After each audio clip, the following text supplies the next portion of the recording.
जी भगवान की, देवादिदेव श्री आदिनाथ भगवान की, देवादिदेव श्री मनुष्यनाथ भगवान की, परम पूज्य आचार्य शिक्षक श्री उमा स्वामी जी महामुनि राज की, परम पूज्य गुरुनाम गुरुदेव आचार्य शिक्षक श्री विमल सागर जी महामुनि राज की, परम पूज्य गुरुनाम गुरुदेव आचार्य शिक्षक श्री सन्मति सागर जी महामुनि राज की, परम पूज्य बुंदेलखंड के विद्वाचार्य गणाचार्य गुरुदेव श्री विराट सागर जी महामुनि राज की, अहिंसामय विश्व धर्म की, उत्तम संयम धर्म की।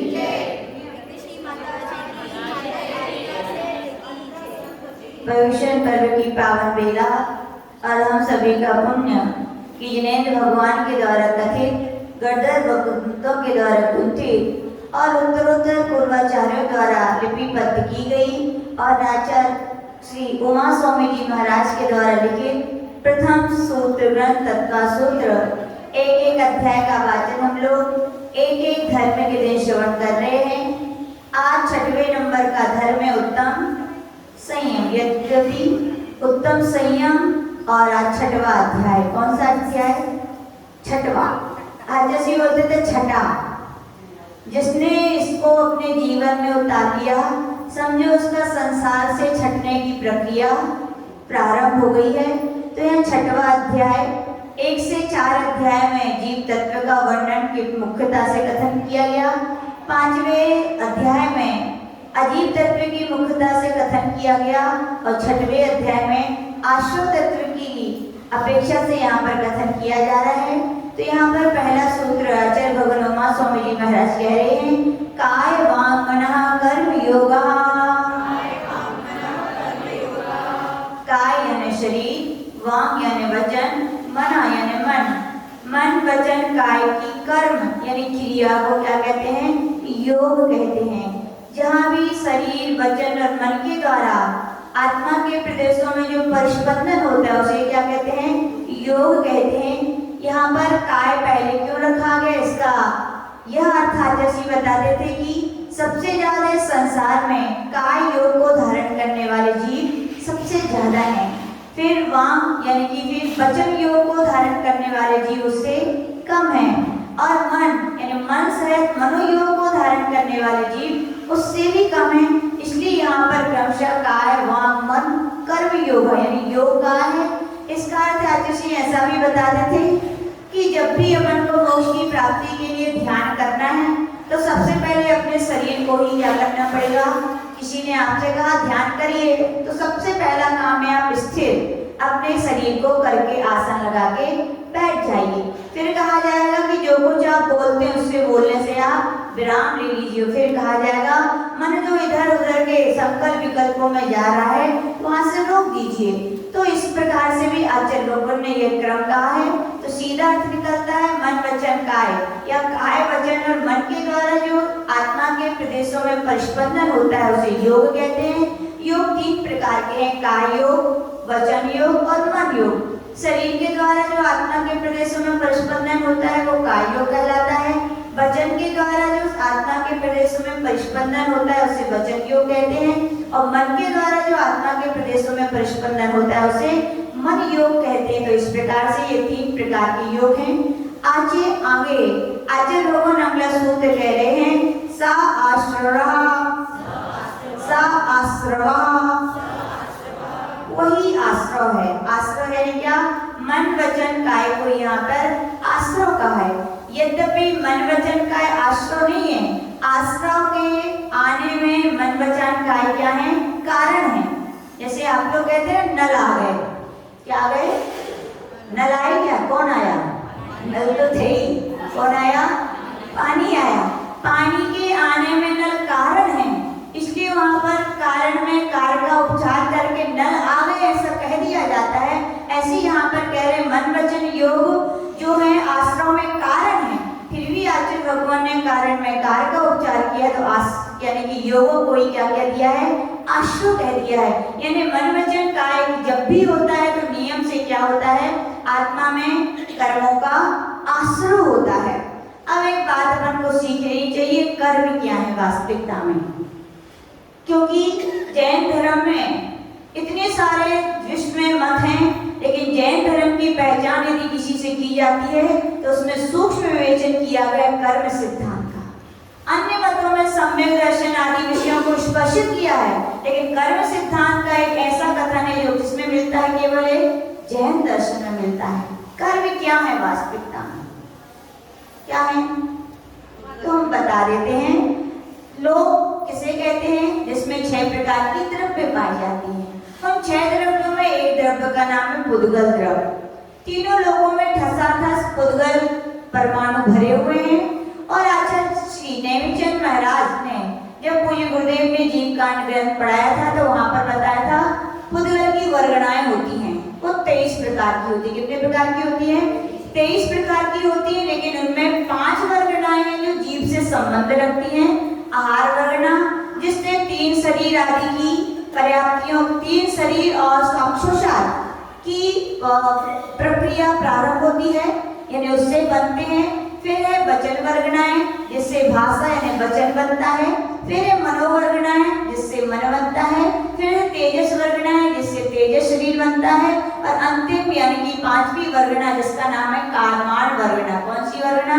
कर्माण वर्गणाएं ही कर्म रूप में क्या हो जाती हैं? कन्वर्ट हो जाती हैं। कैसे हो जाती हैं तो आपको पहले बता चुके हैं। एक चुंबक कैसे बनती है? लोहे के टुकड़े में एल्यूमिनियम इलेक्ट्रिसिटी वाला तार लपेट दिया जाता है, उसमें इलेक्ट्रिसिटी पावर दे दिया जाता है, तो वही लोहे का टुकड़ा किसका काम करने लगता है?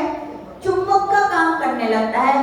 वैसे आचार्य भगवान कह रहे हैं कि जैसे कोई यानी कि संसारी जीव है, चारों तरफ कर्माण वर्गणाएं क्या है? फैली हुई है। कैसे फैली है? विश्व स्वरूप रूप में भी है कुछ, यानी उम्मीदवार। उम्मीदवार का अर्थ होता है जैसे आप लोग पहले के समय में कंट्रोल में लाइन लगती थी, कंट्रोल की दुकान तो बाद में खुलती थी, है ना, लेकिन आप लोग पहले से अपना डब्बा वगैरह लेके खड़े, यानी उम्मीदवार। ऐसी आचार्य बताते हैं कि जो कर्माण वर्गणाएं हैं हर संसारी जीव के चारों तरफ उम्मीदवार रूप से खड़ी हैं। आप कुछ करो तो बस, तो क्या होता है जो आत्मा अपनी है उस पर कर्माण वर्गणाएं लिपटी हुई है, और जैसे ही अपन कभी मन से, कभी वचन से, कभी काय से राग के स्वरूप परिणाम करते हैं तो क्या होता है? वही कर्माण वर्गणाएं कर्म रूप में क्या हो जाती हैं? कन्वर्ट हो जाती हैं। यानी वही कर्माण वर्गणाएं क्या बन जाती हैं? कर्म बन जाती हैं। अब बोलो आप दिखती क्यों नहीं है? हाँ, तो हर चीज दिखे तो ही उसका अस्तित्व स्वीकार किया जाए, ये कोई जरूरी नहीं है। आपकी टीवी की वेब से आपको दिखती है कि नहीं? लेकिन है कि नहीं? कैसे पता चलता है? चित्र के द्वारा। पहले के समय में बड़े वो लंबे वाले एंटीना चलते थे, हाँ, तो घरों में क्या होता था, नीचे यदि चित्र गड़बड़ आए तो पापा तुरंत बोलते थे जाओ एंटीना सीधा करो। तो हम लोग सोचते पापा बड़े होशियार हैं, यही बैठे बैठे छत पे पता लगा लिया हमने कि एंटीना टेढ़ा हो गया। लेकिन वो कैसे पता लगा हमने? चित्र टेढ़े हैं, यानी एंटीना हवा में घूम गया है, मैन टावर से एंटीने का कनेक्शन गलत हो गया या हिल गया है, डिस्टर्ब हो गया, इसलिए चित्र नहीं आ रहे हैं। यानी कि वेव्स दिखती नहीं है, फिर भी वेव्स का होना चित्र हमारे लिए प्रदर्शित करते हैं। ऐसी गुरुदेव बोलते थे। कर्म बहुत सूक्ष्म है। क्या है? कर्म बहुत सूक्ष्म है। हम जैसे छद्मस्त प्राणी को दिखाई नहीं देते, लेकिन इसका मतलब ये नहीं किसी को नहीं दिखाई देते, केवल भगवान को सब दिखते हैं। तो आचार्य भगवान कह रहे हैं कि वो बहुत सूक्ष्म है, इसलिए हमें दिखाई नहीं देते, कर्म दिखाई नहीं देते, लेकिन कर्मों के फल तो दिखाई देते हैं। जैसे वेव्स नहीं दिखती, लेकिन वेव्सों के कनेक्शन से जो चित्र आते हैं वो तो आपको दिखाई देते हैं। यानी कि कोई सुखी है, कोई दुखी है, कोई अमीर है, कोई गरीब है, क्या ये सब अपने अपने कर्मों के फल हैं। तो आचार्य भगवान कह रहे हैं इससे सिद्धि हो जाती है कि कर्म भी है कि नहीं है? है। अब आपका प्रश्न हो सकता है कि कर्माण वर्गणाएं तो एक प्रकार की है माता जी, और कर्म कितने प्रकार के हैं? 8, और उनकी उत्तर प्रकृतियां भी पूरी 148। एक प्रकार की कर्माण वर्गणाएं इतने सारे कर्म में कैसे परिवर्तित हो जाती हैं? तो आचार्य जी बोलते थे जो किसान लोग होते हैं उनके यहाँ जमीन होती है, खेत, उन्हीं खेत में हर ऋतु में अलग अलग बीज बोते हैं, तो फसल भी कैसी आती है? खेत तो एक ही है ना, लेकिन जैसे बीज हुए वैसी फसल आती है। तो पूज्य गुरुदेव कहते थे कर्माण वर्गणाएं नियम से एक ही प्रकार की हैं, अपने बीज बोते हैं तो उस रूप से क्या होते हैं, फल प्राप्त होते हैं। ज्ञानावर्णी कर्म के आश्रव के बीज बोओगे तो फल क्या मिलेंगे, ज्ञानावर्णी कर्म के उदय रूप मिलेंगे। दर्शनावर्णी के आश्रव के बीज बोओगे तो आचार्य भगवान कह रहे जैसे आप बीज बोओगे वैसे ही आपको फल मिलते हैं, लेकिन खेत तो एक ही होता है। ऐसी कार्बन वर्णा एक प्रकार की है, लेकिन जैसे आप परिणति करते हुए उस रूप आपको क्या देती है, फल देती हैं। अब फिर प्रश्न आपका हो सकता है, आपने कहा कि पुद्गल की वर्गनाएं तो बहुत सारी हैं और बहुत सारी फैली हैं, लेकिन बड़ा आश्चर्य है कि कर्म बंधन में कारण वर्णाएं क्यों आती हैं? वो थोड़ी अपने से समझदार है कि अपन को यही जाना चाहिए, हाँ? या वचन के परिवर्तन में भाषा वर्णाएं क्यों आती हैं? मन के बनने के लिए मनोवर्णाएं क्यों आती हैं? तो आचार्य श्री ने कहा जैसे आजकल मोबाइल तो एक होता है, लेकिन उनकी सिम अलग अलग होती है कि नहीं? लेकिन पूरे यानी कि अपने एटमॉस्फेयर वातावरण में सारी किरणें क्या फैली हुई हैं। कौन कौन से मोबाइल होते हैं? जियो, एयरटेल और वही BSNL जो होते हैं। यहाँ इतने सारे लोग बैठे हैं, किसी के पास कुछ हो सकता है, किसी के पास कुछ, लेकिन वर्गनाएं तो सब फैली है ना। लेकिन बड़ा आश्चर्य है, आपके मोबाइल का जियो है तो उसमें जियो की कंपनी की वर्गनाएं आएंगी। आपका मोबाइल समझदार है क्या? नहीं, ये ऐसी प्रक्रिया, ये सहज प्रक्रिया है कि जिस प्रकार की करुणाएं जहाँ आवश्यक है वे वही आती हैं। तो कहने का तात्पर्य एक ही प्रकार की कर्मान वर्गनाएं हैं, लेकिन अलग अलग प्रकार की वर्गनाएं हैं, लेकिन कर्म बदना है। तो कौन सी वर्गनाएं आएंगी? कार्मान वर्गनाएं ही कर्म रूप परिवर्तित होंगी, अन्य वर्गनाएं वहां पर नहीं आएंगी। फिर प्रश्न हो सकता है आपका कि कर्म तो एक करते हैं हम, लेकिन आगम में कहा गया फल हमें अनेक प्रकार के प्राप्त होते हैं। और बिल्कुल सत्य है। आप भले ही सोचते हैं कि हमने किसी को मारा तो क्या अकेला मौनी कर्म देगा? नहीं, सारे 8 कर्मों के हिस्सों में कुछ ना कुछ जाएगा हिस्सा। कैसे हो सकता है ये कि हम कार्य एक कर रहे हैं और उसके इतने सारे विभाग बन रहे हैं? तो वहां पर आचार्य भगवान ने कहा भैया भोजन तो एक ही प्रकार का करते हो ना, रोटी दाल सब्जी, लेकिन दाल तो कितने प्रकार की बनती है? 7 प्रकार की, बनेगी नहीं। तो आचार्य भगवान भी यहाँ पर कह रहे हैं एक प्रकार का कर्म ही अलग अलग कर्मों के विभाग में जाता है और तत्त जन्यपन को बंध और आश्रव होता रहता है। अब प्रश्न है, हाथ से किसी को मारेंगे तो कर्म कहाँ हाथ में बनेगी क्या अकेले? क्या तो नहीं। जैसे पानी में कोई गर्म लोहा का गोला डालो तो क्या करेगा? वो चारों तरफ से पानी को सोखता है। ऐसी आचार्य भगवान कह रहे हैं चाहे आप हाथ से करो, चाहे पैर से करो, चाहे कुछ से भी करो, लेकिन पूरी आत्मा में ही वे कर्म क्या होंगे आपको? अकारण वरुणा को अपनी आत्मा क्या करेगी? बंध को प्राप्त होगी। तो इस प्रकार से अपन इतनी छोटी बात है अपन ने समझी, यानी कि कर्म है कि नहीं? ये बोलो है। और ये मत कहना दिखाई नहीं देते तो हम नहीं मानते। कितने सारे यहाँ पर लोग होते हैं, रोज प्रवचन सुनते हैं, खूब आत्मा की चर्चा सुनते हैं, खूब कर्म की चर्चा। पूछो आत्मा है कि नहीं है? है तो लगन तो है, लेकिन पता नहीं है भैया आत्मा है कि नहीं है? कहाँ है? शरीर में ही कि शरीर के अंदर है? कैसे पता चलेगा? स्विच हो तो क्या होगा? वेदना हो रही है, वो वेदन करने वाला कौन है? आत्मा का वेदन कराने वाला आत्मा का ज्ञान है। आपको स्विच हुई तो आपको ज्ञान हुआ, और एक डेड बॉडी पड़ी हो तो स्विच हुआ तो क्या होगा? उसको संवेदना होगी? नहीं होगी। इसका मतलब हमारे शरीर के अंदर आत्मा है और उस डेड बॉडी के अंदर आत्मा नहीं है। तो आत्मा भी है भैया और कर्म भी है।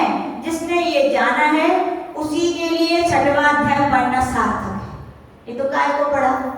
जब जाना है कि आत्मा भी है और कर्म भी है, और आत्मा के और कर्मों के प्रदेशों का एक रूप मिल जाना, किसके? दूध पानी की तरह मिल जाना, यही बंध कहलाता है।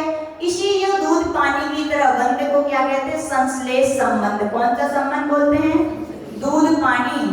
आधा गिलास दूध था, आधा गिलास पानी था, दोनों मिला दिए, बताओ कितना दूध है कितना पानी है? बोलो कितना दूध कितना पानी? बोलो जितना पानी उतना दूध, जितना दूध उतना पानी।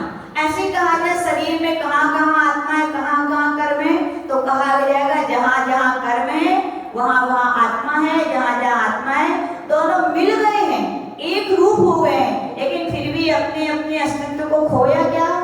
नहीं।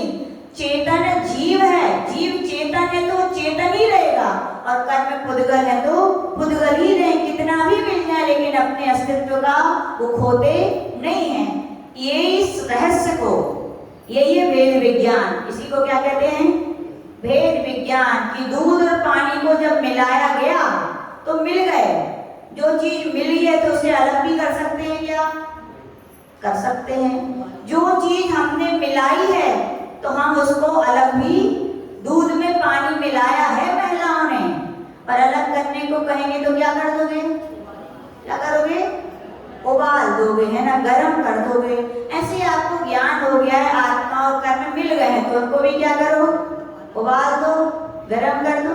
बैठो गैस पे, तो यहाँ पे गैस पे मत बैठ जाना भैया। यहाँ पर तप यानी तपाने का मतलब क्या है?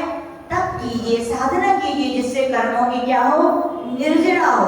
और तपाने की आइटम ना मिले तो फिर क्या करना? किसको ले आके लाना है? मान लो आपसे कहा जाए दूध पानी को अलग करना है, गैस का कोई इंतजाम नहीं है तो क्या करोगे? क्या करोगे भैया? मराल यानी हंस को ले आएंगे। कहाँ से? जू में तो मिले ही जाएंगे। हा? एक हंस को ले आना और रख देना, दूध मिला पानी, तो क्या करेगा वो? क्या करेगा? दूध दूध छोड़ देगा। याद रखना ना, वो दूध पीता है ना पानी छोड़ता है। प्रक्रिया ये है, हंस की चोंच में एक एसिड होता है, खट्टा पदार्थ, जैसे ही वो दूध में अपनी चोंच डालता है तो दूध क्या हो जाता है? फट जाता है। फट गया यानी वो गट्ठा गट्ठा गाढ़ा गाढ़ा छेने की तरह हो गया, तो फटाक से अपनी चोंच में लेके खा लेता है और क्या बच जाता है?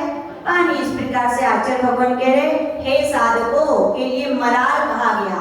हे वेद विज्ञानियों, आपने आत्मा के स्वभाव को और कर्म के स्वभाव को जान लिया है तो उनके लिए केवल श्रद्धा से काम नहीं चलेगा, केवल ज्ञान से भी काम नहीं चलेगा। क्या करो? चारित्र में, आचरण में लाओ, प्रक्रिया करो, पुरुषार्थ करो तो तुम भी अपनी आत्मा को कर्मों से अलग कर सकते हो। तो इस प्रकार से अपन ने ये कर्म बंध की प्रक्रिया को शॉर्ट में समझने का प्रयास किया। तो आचार्य भगवान कह रहे सा आश्रह यानी मन से, वचन से और काय से जो भी हम कार्य करते हैं तो उनसे नियम से क्या होता है? कर्मों का आश्रय होता है। शिष्य पूछ रहे भगवान भाई कितने प्रकार का आश्रय होता है? तो आगे सूत्र कह रहे हैं शुभ पुण्यस्य शुभ पापस्य। जब जब हम शुभ परिणाम करते हैं, क्या करते हैं? शुभ। मन से भी शुभ हो सकता है, वचन से भी शुभ हो सकता है, काय से भी शुभ हो सकता है। मन वचन काय की जब हम शुभ चेष्टाएं करते हैं तो आचार्य भगवान कह रहे पुण्यस्य किसका बंध होता है? पुण्य कर्म का बंध होता है। और अशुभ पापस्य जब जब हम अशुभ काय, अशुभ वचन, अशुभ मन की प्रक्रियाएं क्रियाएं करते हैं तब तब नियम से कौन सा बंध होता है? पाप आश्रय। या कौन सा आश्रय होता है? पाप कर्मों का आश्रय होता है। पुण्य किसे कहते हैं? जो आत्मा को पवित्र करे, और पाप जो आत्मा को पुण्य से बचावे, अच्छे कार्यों को ना करने दे, उसे क्या कहते हैं? पाप कहते हैं। शुभ कार्य यानी कि जब भी कुछ भी करें तो क्या करना चाहिए? कोशिश करना चाहिए शरीर से जब भी चेष्टाएं करें तो क्या करें? शुभ करें। वचनों का यूज करें तो शुभ करें, और सोचे भी तो क्या? विचार करें, मनन करें तो शुभ। तो कौन से कर्म का आश्रय होगा? पुण्य कर्म का आश्रय होगा। और दूसरों के लिए कष्ट दोगे, गलत बोलोगे, गलत विचार करोगे तो किसी का बिगड़ेगा क्या? किसका बिगड़ेगा? आपका ही बिगड़ेगा। आपको ही अशुभ कर्म का आश्रय होगा और उसका फल आपको पाप रूप में भोगना पड़ेगा। इसलिए आचार्य भगवान कह रहे हैं ऐसे अपन को जान करके अशुभ योगों को छोड़ करके शुभ योगों में प्रवृत्त होने की अपन को प्रवृत्ति करनी चाहिए। शिष्य पूछ रहे भगवान इनके आश्रय कौन सा सूत्र कह रहे हैं स कसाया कसायो सांप्राई केरिया पथियो।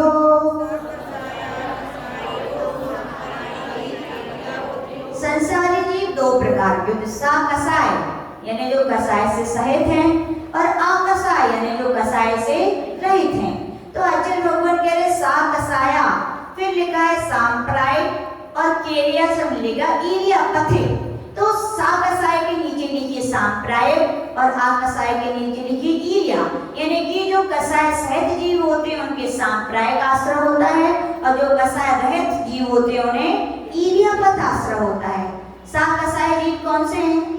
पहले गुण स्थान से लेकर 10वें गुण स्थान तक के जीव कौन कहलाते हैं? सा कसाय। तो उनके लिए कौन सा आश्रय होगा? सांप्राय का आश्रय। और 11वें गुण स्थान से 14वें गुण स्थान के जीव कौन कहलाते हैं? अकसाई।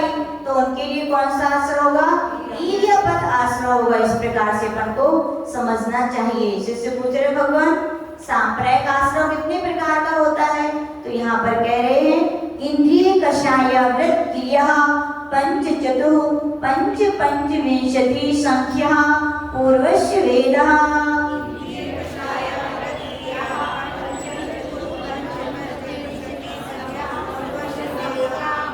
तो यहाँ पर इंद्रिय कषाय और कषाय से आ निकलेगा तो अव्रत और फिर क्रिया, फिर आया पंच। इंद्रिय के नीचे क्या लिख दीजिए? पंच।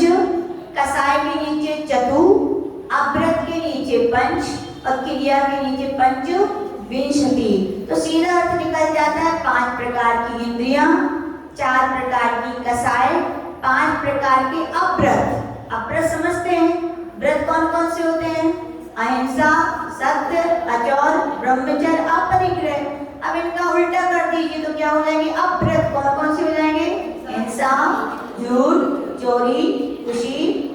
तो ये अव्रत। और क्रिया पंचविंशति, 25 प्रकार की क्रियाएं होती हैं। यानी कुल टोटल कर दीजिए कितने हो गए? 5 और 4 9, 9 और 5 14, 14 और 25 39। तो कहने का तात्पर्य सांप्रायिक आश्रय होता है तो कितने प्रकार से होता है? 39 प्रकार से होता है।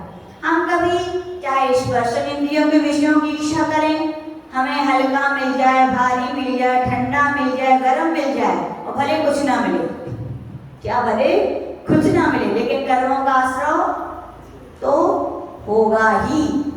ऐसी कसाय, खूब क्रोध करो, किसी को डराने धमकाने के लिए खूब मान करो, खूब माया करो, खूब लोभ करो, लेकिन हो सकता है वस्तु मिल ही जाए, कोई जरूरी नहीं, लेकिन कर्मों का आश्रय तो होगा ही।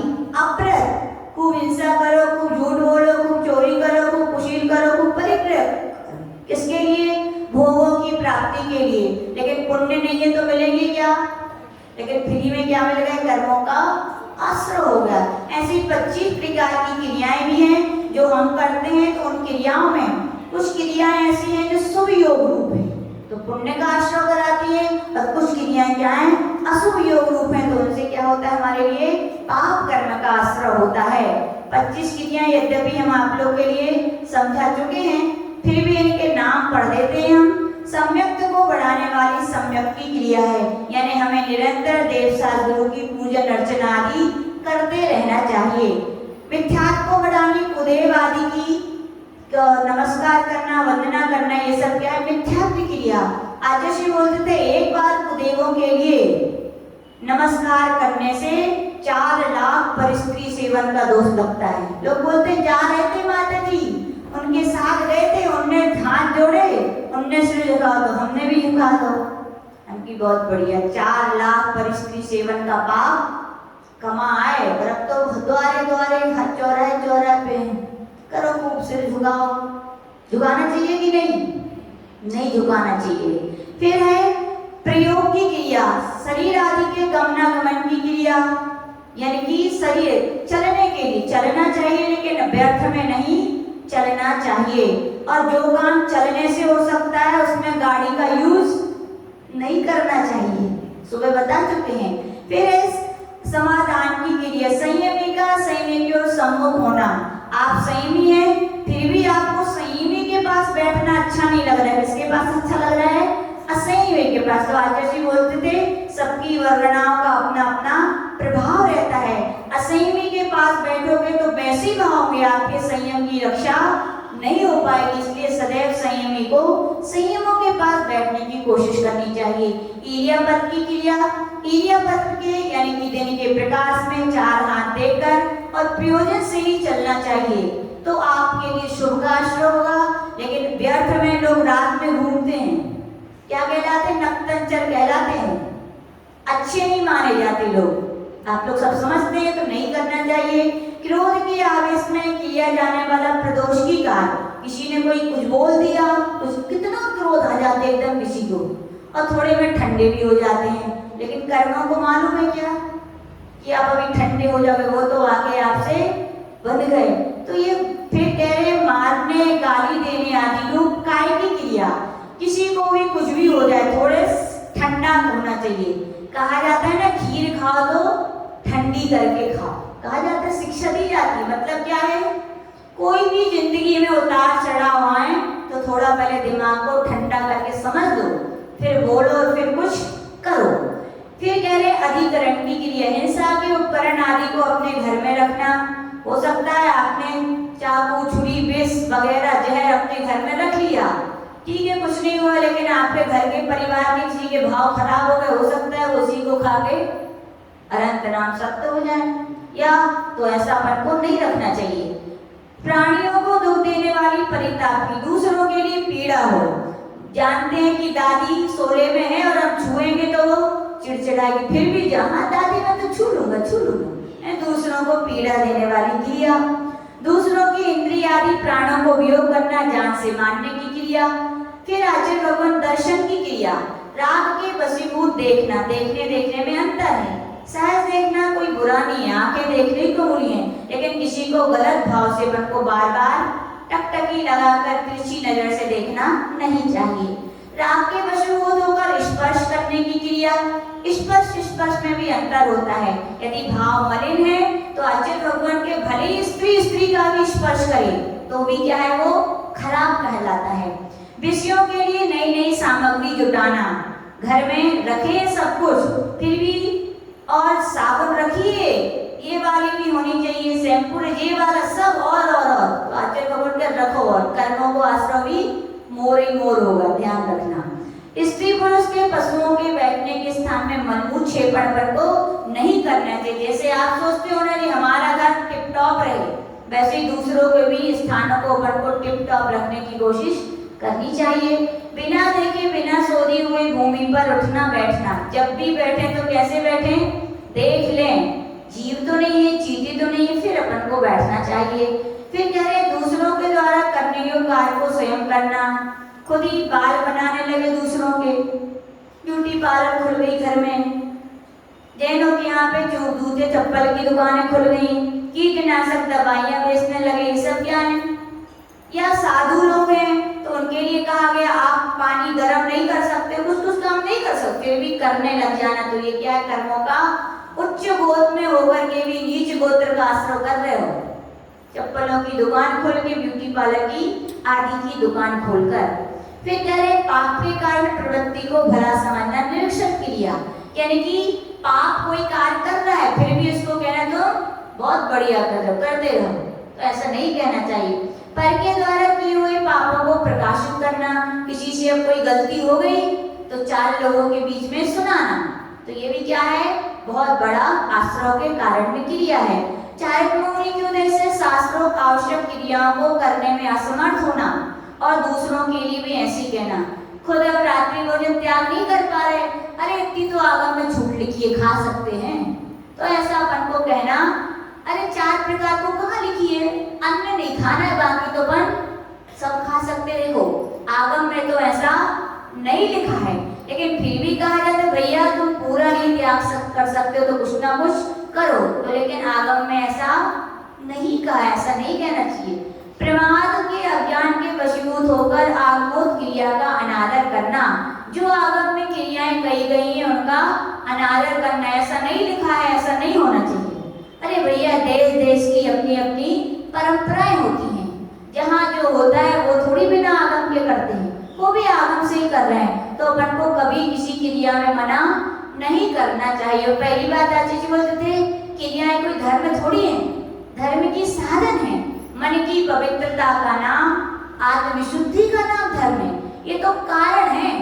तुम वैसे मन की विशुद्ध करो, वो वैसे मन का विशुद्ध कर रहे हैं, लेकिन एक दूसरे को टोक के आपने क्या कर दिया, एक दूसरे का मन अशुद्ध कर दिया। धर्म तो हो ही नहीं, ऐसा नहीं करना चाहिए। फिर यहाँ पर आचार्य भगवान कह रहे हैं कि छेदन वेदन आदि क्रियाओं में स्वयं प्रवृत्त होना, अन्य को प्रवृत्त देकर प्रसन्न होना।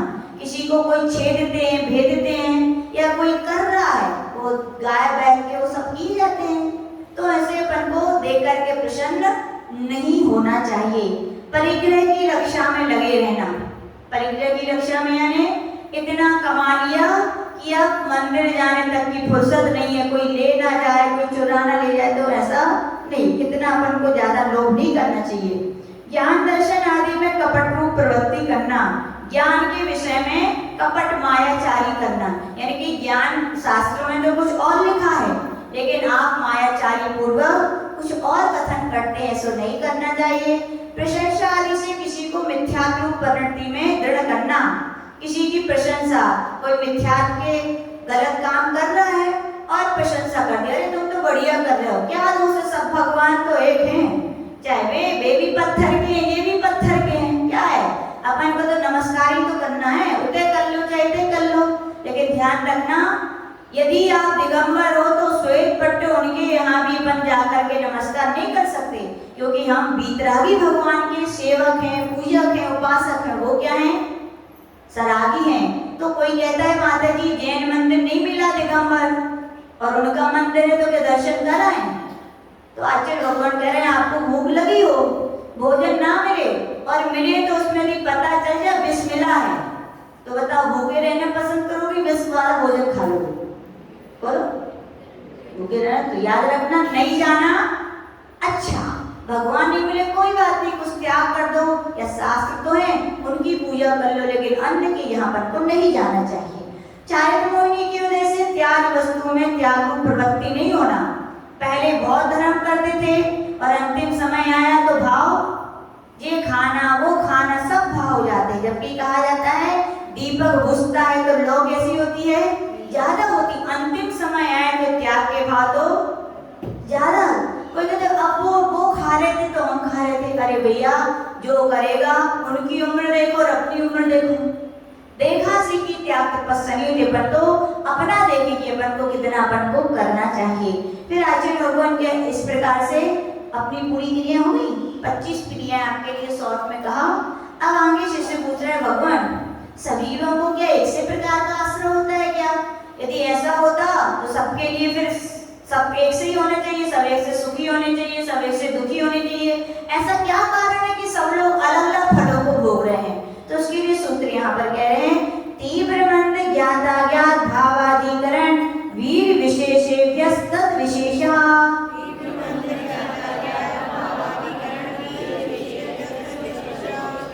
तो यहाँ पे लिखा है भावा यानी भाव, तो तीव्र भाव, मंद भाव, ज्ञात भाव, अज्ञात भाव, और फिर पांचवा है अधिकरण और छठा है वीर। इन 6 प्रकार के कारणों से कर्मों के आश्रयों में और उनके फलों में क्या आती है, विशेषता आती है। काम एक ही होता है लेकिन व्यक्ति तीव्र भावों से करता है, तो क्या होता है उसके लिए तीव्र बंध होता है। सैनिक राजा ने कितने तीव्र कषाय में आके यशोधर मुनि महाराज के ऊपर तलवार उठाई, तीव्र कषाय की तो बंद भी किया हुआ, तीव्र कर्म का आश्रय हुआ और नरक आयु का क्या हुआ, बंद हुआ। जितने तीव्र परिणाम होंगे उस प्रकार से कर्मों का आश्रय भी होगा और फल भी आपको भोगना पड़ेंगे। मंद भाव जैसे कि भोग भूमि के जीव मंद कसाई होते हैं, तो मंद कसाई है तो नियम से वो स्वर्ग ही जाते हैं। तो आचार्य भगवान के अपन भी तीव्र कसाई के लक्षण बताए गए, पैर भाव रखना, गुणीजनों के चारित्रधारियों के चारित्र में दोष लगाना, उनके अवगुणों को प्रदर्शित करना, या आचार्य कहते थे अपने मुख से स्वयं प्रशंसा। मियां मिट्ठू अब कहो कछु नहीं कर रहे हैं, आप भली कर रहे हैं कछु नहीं कर रहे, लेकिन आचार्य भगवान कह रहे तीव्र कसाय कर रहे हो आप। व्यक्ति तभी अपने मुख से अपनी प्रशंसा करता है जब उसको किसी सामने वाले को गिराना है, तीव्र मान का लक्षण है। तो आचरण तीव्र कसा है, मंद कसा है, सभी से अच्छे से बोलना, प्रिय वचन बोलना, सबका सम्मान करना, सबको अपने जैसा ही समझना, ये सब क्या है? मंद कसा है भाव। ज्ञात भाव, जान पूछकर किसी जीव को मार देना। और अज्ञात भाव, जा रहे थे, देख देख के जा रहे थे, लेकिन प्रमाद के कारण कहें या अपनी असावधानी से किसी जीव की हो गई हिंसा, वो क्या है? अज्ञात भाव। और फिर इस प्रकार से 4 अधिकरण। अधिकरण का आचार्य भगवान कह रहे हैं कि आश्रव के आधार को अधिकरण कहते हैं। किन किन के आधार से आपके कर्मों के आश्रव होते हैं। और अंत में वीर, जितनी ज्यादा शक्तिशाली व्यक्ति होगा उतने तीव्र कर्म का क्या करता है? आश्रव करता है। वज्र वृषभ नारा सैनन है, तो कहां तक जा सकते हो? आप चाहो तो 7 में नरक चले जाओ, आप चाहो तो सर्वार्थ सिद्धि और मोक्ष चले जाओ। तो आज जैसा आपकी शक्ति होगी, खराब परिणाम करोगे, अशुभ रूप करोगे तो अशुभ चीजें मिलेंगी, शुभ करोगे तो शुभ मिलेंगी। इस प्रकार से कहा गया। शिष्य पूछे भगवान ये अधिकरण समझ में नहीं आया, कितने प्रकार का होता है? तो कह रहे अधिकरण जीवा जीवा। अधिकरण 2 प्रकार का होता है, जीव और अजीव। जीव के परिणामों के निमित्त से भी हम पाप कमाते हैं, और कभी कभी अजीव के संपर्क से, उनके निमित्त से भी हम कर्मों का क्या करते हैं? आश्रव। तो शिष्य पूछ रहे भगवान जीव के कैसे अधिकरण होता है? तो आगे सूत्र कह रहे हैं आद्यम समरंभ समारंभारंभ योग कृत कारितानुमत कषाय विशेष त्रिस त्रिस त्रिस चतुश्चैषा।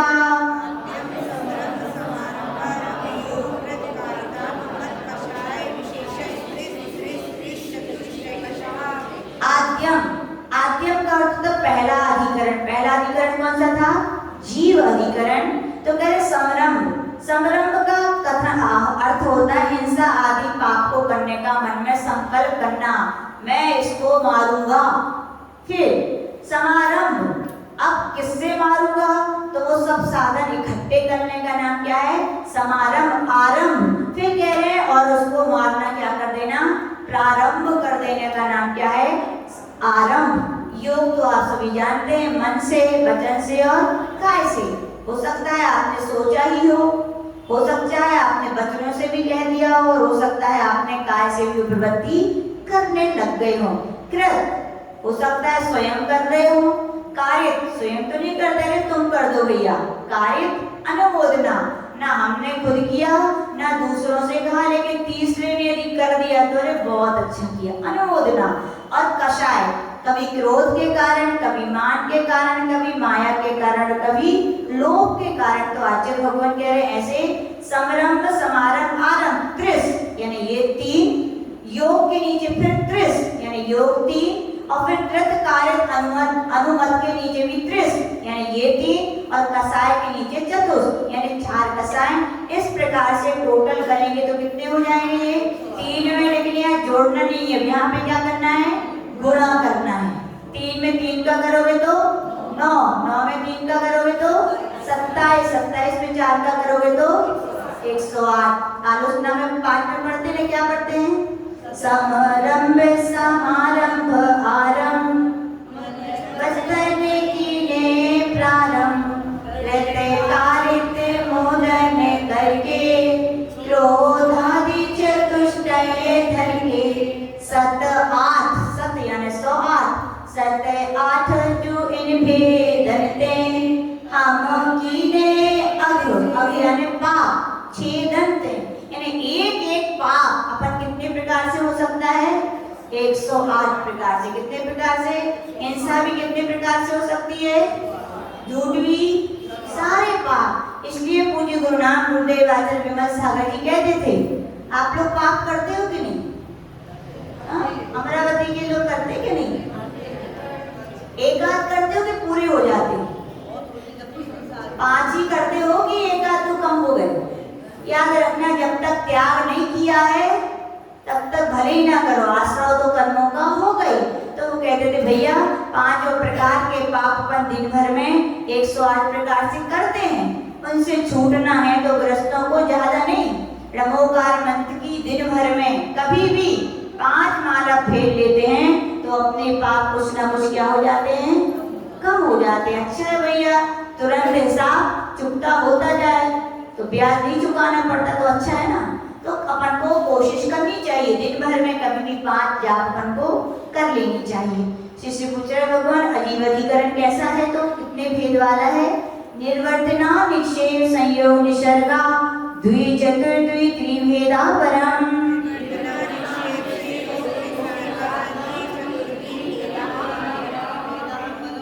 निर्वर्तना, निर्वर्तना का अर्थ है रचना करने को निर्वर्तना कहते हैं।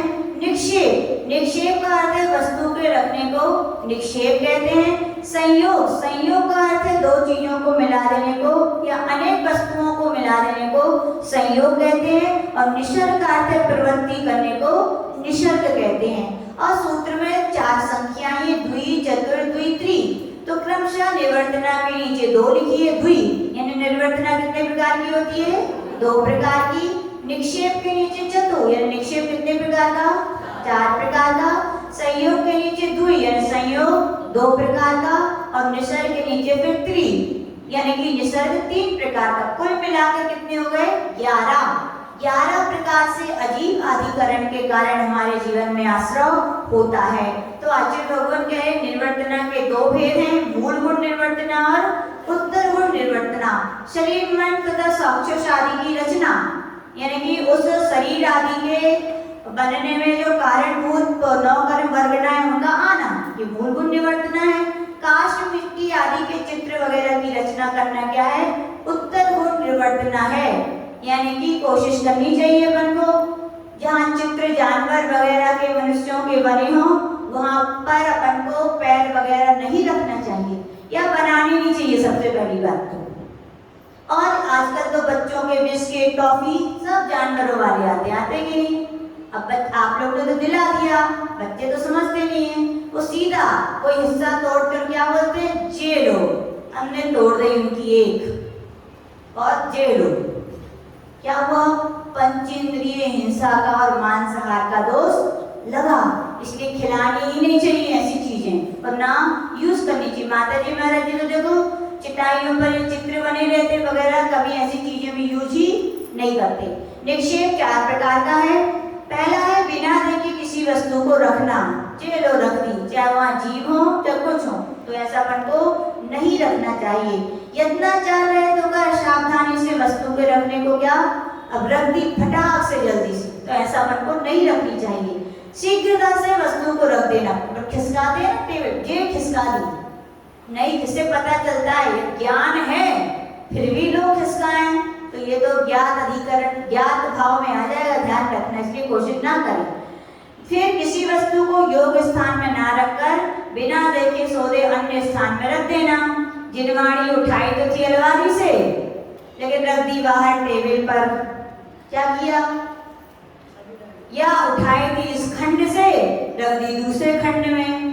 घर को जैसे साफ सुथरा अच्छा रखते हो, मंदिर भी किसका है, समाज का है क्या, किसका है, बोलो, आपका है। भगवान आपके हैं कि समाज के, आपके है ना, तो मंदिर भी आपका है, मंदिर की जिनवाणी भी आपकी है, जिनवाणी की सुरक्षा व्यवस्था करना भी आपका कर्तव्य है।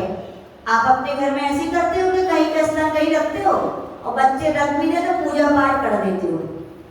याद रखने, यहाँ कोई आपकी पूजा पाठ तो नहीं करेगा, लेकिन कर्म कर देंगे। क्या कौन करेगा, कर्म का आश्रय हो जाएगा आपके लिए, तो फिर आपकी पूजा पाठ अगले भाव में किसी न किसी रूप में जरूर होगी। तो ध्यान रखें, जहाँ जिसकी जो स्थान है पर को वही वो चीज रखनी चाहिए। संयोग 2 प्रकार का है, भक्तपान संयोग और उपकरण संयोग। कभी भी 2 चीजें मिला करके नहीं रखनी चाहिए। क्यों, संखटनाएं, जीव होते हैं मर जाते हैं। हम लोग का पिछी कमंडल है, टेबल वगैरह को सटा के ऐसा मन को नहीं रखना चाहिए। तो ये है उपकरण संयोग। भक्तपान, सचित्र में अचित्र मिला देना। पानी गर्म करने रखा, अब थोड़ा ज्यादा गर्म हो गया तो क्या किया, कच्चा वाला मिला दिया। क्या किया, क्या किया, बोले कछु नहीं किया, आपको लग रहा है कछु नहीं है, कल में कह रहे हम आ गए और बन गए, तो ऐसा अपन को नहीं करना चाहिए। निसर्ग 3 प्रकार का है, काय वचन और मन। काय से होने वाली प्रवृत्ति को काय निसर्ग, वचनों से होने वाली प्रवृत्ति को वचन और मन से होने वाली प्रवृत्ति को मनोनिषद कहते। तो इस प्रकार से अपन को सोच समझ कर सब क्रियाएं करनी चाहिए। शिष्य पूछ रहे भगवान, ज्ञानावर्णी और दर्शनावर्णी कर्म का आश्रम कैसे होता है? कई लोग बोलते खूब पढ़ते हैं लेकिन याद ही नहीं होता। पढ़ाने वाले की कमी है क्या? बोले नहीं, पढ़ाने वाले भी बहुत अच्छा पुस्तक नहीं है। अरे पुस्तक भी बहुत अच्छी है। समय नहीं है? बोले समय भी बहुत अच्छा है। तो फिर तो ये काहे नहीं याद हो रहा? क्या कारण है? ऐसे ही नहीं याद हो रहा क्या?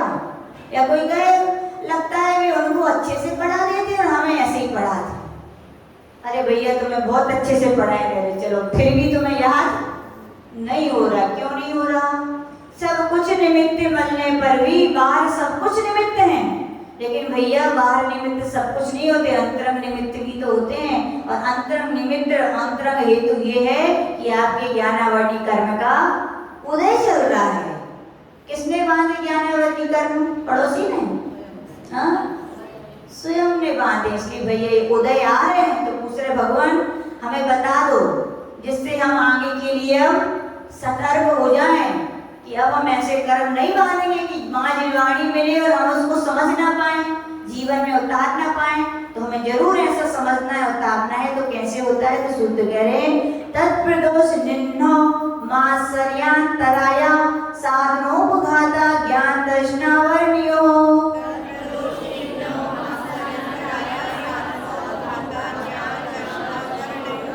देखो यहाँ ज्ञान दर्शन दोनों एक साथ दिए। क्यों? क्योंकि आचार्य भगवान अपन पढ़ चुके हैं कि दर्शन और ज्ञान क्या होता है? युगपत होते हैं, है ना? तो जो उनके कारण है वही उनके कारण, यानी कि दर्शन पूर्वक ही छद्मस्तों के लिए ज्ञान होता है। क्या होता है? पहले दर्शन होता है फिर और ज्ञान। हाँ, पहला शब्द हमसे मिस्टेक हो गया। युगपत केवलियों के लिए युगपत होते हैं, लेकिन अपन छद्मस्तों के लिए दर्शन पूर्वक ही ज्ञान होता है। इसीलिए वो दोनों कार्य एक ही कार्य करने से दोनों कर्म हमारे लिए बन जाते हैं। इसीलिए दोनों तो करें तत्प्रदोष। प्रदोष भाव का अर्थ है तत्व ज्ञान की प्रशंसा करने वाले के प्रति मन ही मन ईर्ष्या भाव होना। क्या भाव होना? किसी ने किसी को कुछ बोल दिया, मान लीजिए हम ही है अभी, तो हमने किसी को कुछ बोल दिया और वे कौन थी? कोमल। तुम्हें चलो ठीक, कोमल को बोल दिया, ठीक है। अब और हम आए स्वाध्याय करने लगे और हम कहने लगे गुस्सा नहीं करनी चाहिए, क्षमा धारण करनी चाहिए, गलती तो सबसे होती है, सहज स्वभाव है। और ये कोमल देखो, इतने देखो क्षमा के प्रवचन, और कल देखो इतनी सी गलती हो गई थी, इतने प्रवचन सुनाए। ऐसी कहने की बातें अलग है और आने की बात अलग है। और ठीक है, माता जी पढ़ के सुना रही तो कौन सी बड़ी बात है? इतना तो देख के कौन नहीं पढ़ रहे हो, तो सब पढ़ सकते हैं। क्या कर रहे हो आप? लग रहा है उत्तम द्रव्य है, उत्तम क्षेत्र है, उत्तम समय है, लेकिन भाव कैसे चल रहे हैं? ईर्ष्या के। या जो ज्ञान दे रहा है उसके प्रति तो अपन को क्या करना चाहिए? उपकार मानना चाहिए कि हमें कोई ज्ञान तो दे रहा है, लेकिन अपन उसके प्रति ईर्ष्या भाव, प्रदोष भाव करते हैं। तो आचार्य भगवान कह रहे हैं तीव्र ज्ञानावर्णी कर्म बांध रहे हो। क्या बांध रहे हो? तीव्र ज्ञान। यदि आज सुन करके आपका मन प्रसन्न नहीं हो रहा है, मन में ईर्ष्या आ रही है, तो ध्यान रखना आप खूब सुनोगे। कई लोग बोलते लेकिन माती समझ में नहीं आता। क्या पता क्या नहीं आता? इसलिए नहीं आता, जब समझने के दिन थे तो आपने मन में कचड़ा भर दिया था, इसलिए आज वो समझ में नहीं आ रहा। तो ध्यान रखना, कोई छोटा सा भी बच्चा भी हो, माता जी महाराज जी तो दूर, यदि वो आगम की बात को आपके लिए सुनाता है तो क्या करना चाहिए? प्रसन्नता से। सत्यम 10 समाचार विधियां हैं साधुओं की, उसमें कहा गया कोई भी जिनवाणी की बात सुनो तो क्या बोलो? सत्यम ईदृशम, यानी कि ऐसा ही है। और सुन करके क्या हो जाओ? प्रसन्न हो जाओ। तो ज्ञान बढ़ेगा क्या? बोले बढ़ेगा। आज भले कुछ नहीं है, बढ़ेगा, लेकिन सब कुछ समझदार होके भी ईर्ष्या रखोगे तो फिर अगले जन्म में खूब रोइयो, कहानियां समझ में तो सुनत हैं, तो पढ़त हैं, ऐसे नहीं आता। अगला आचार्य भगवान करे मात्सर्य भाव, नहीं सॉरी निन्ना।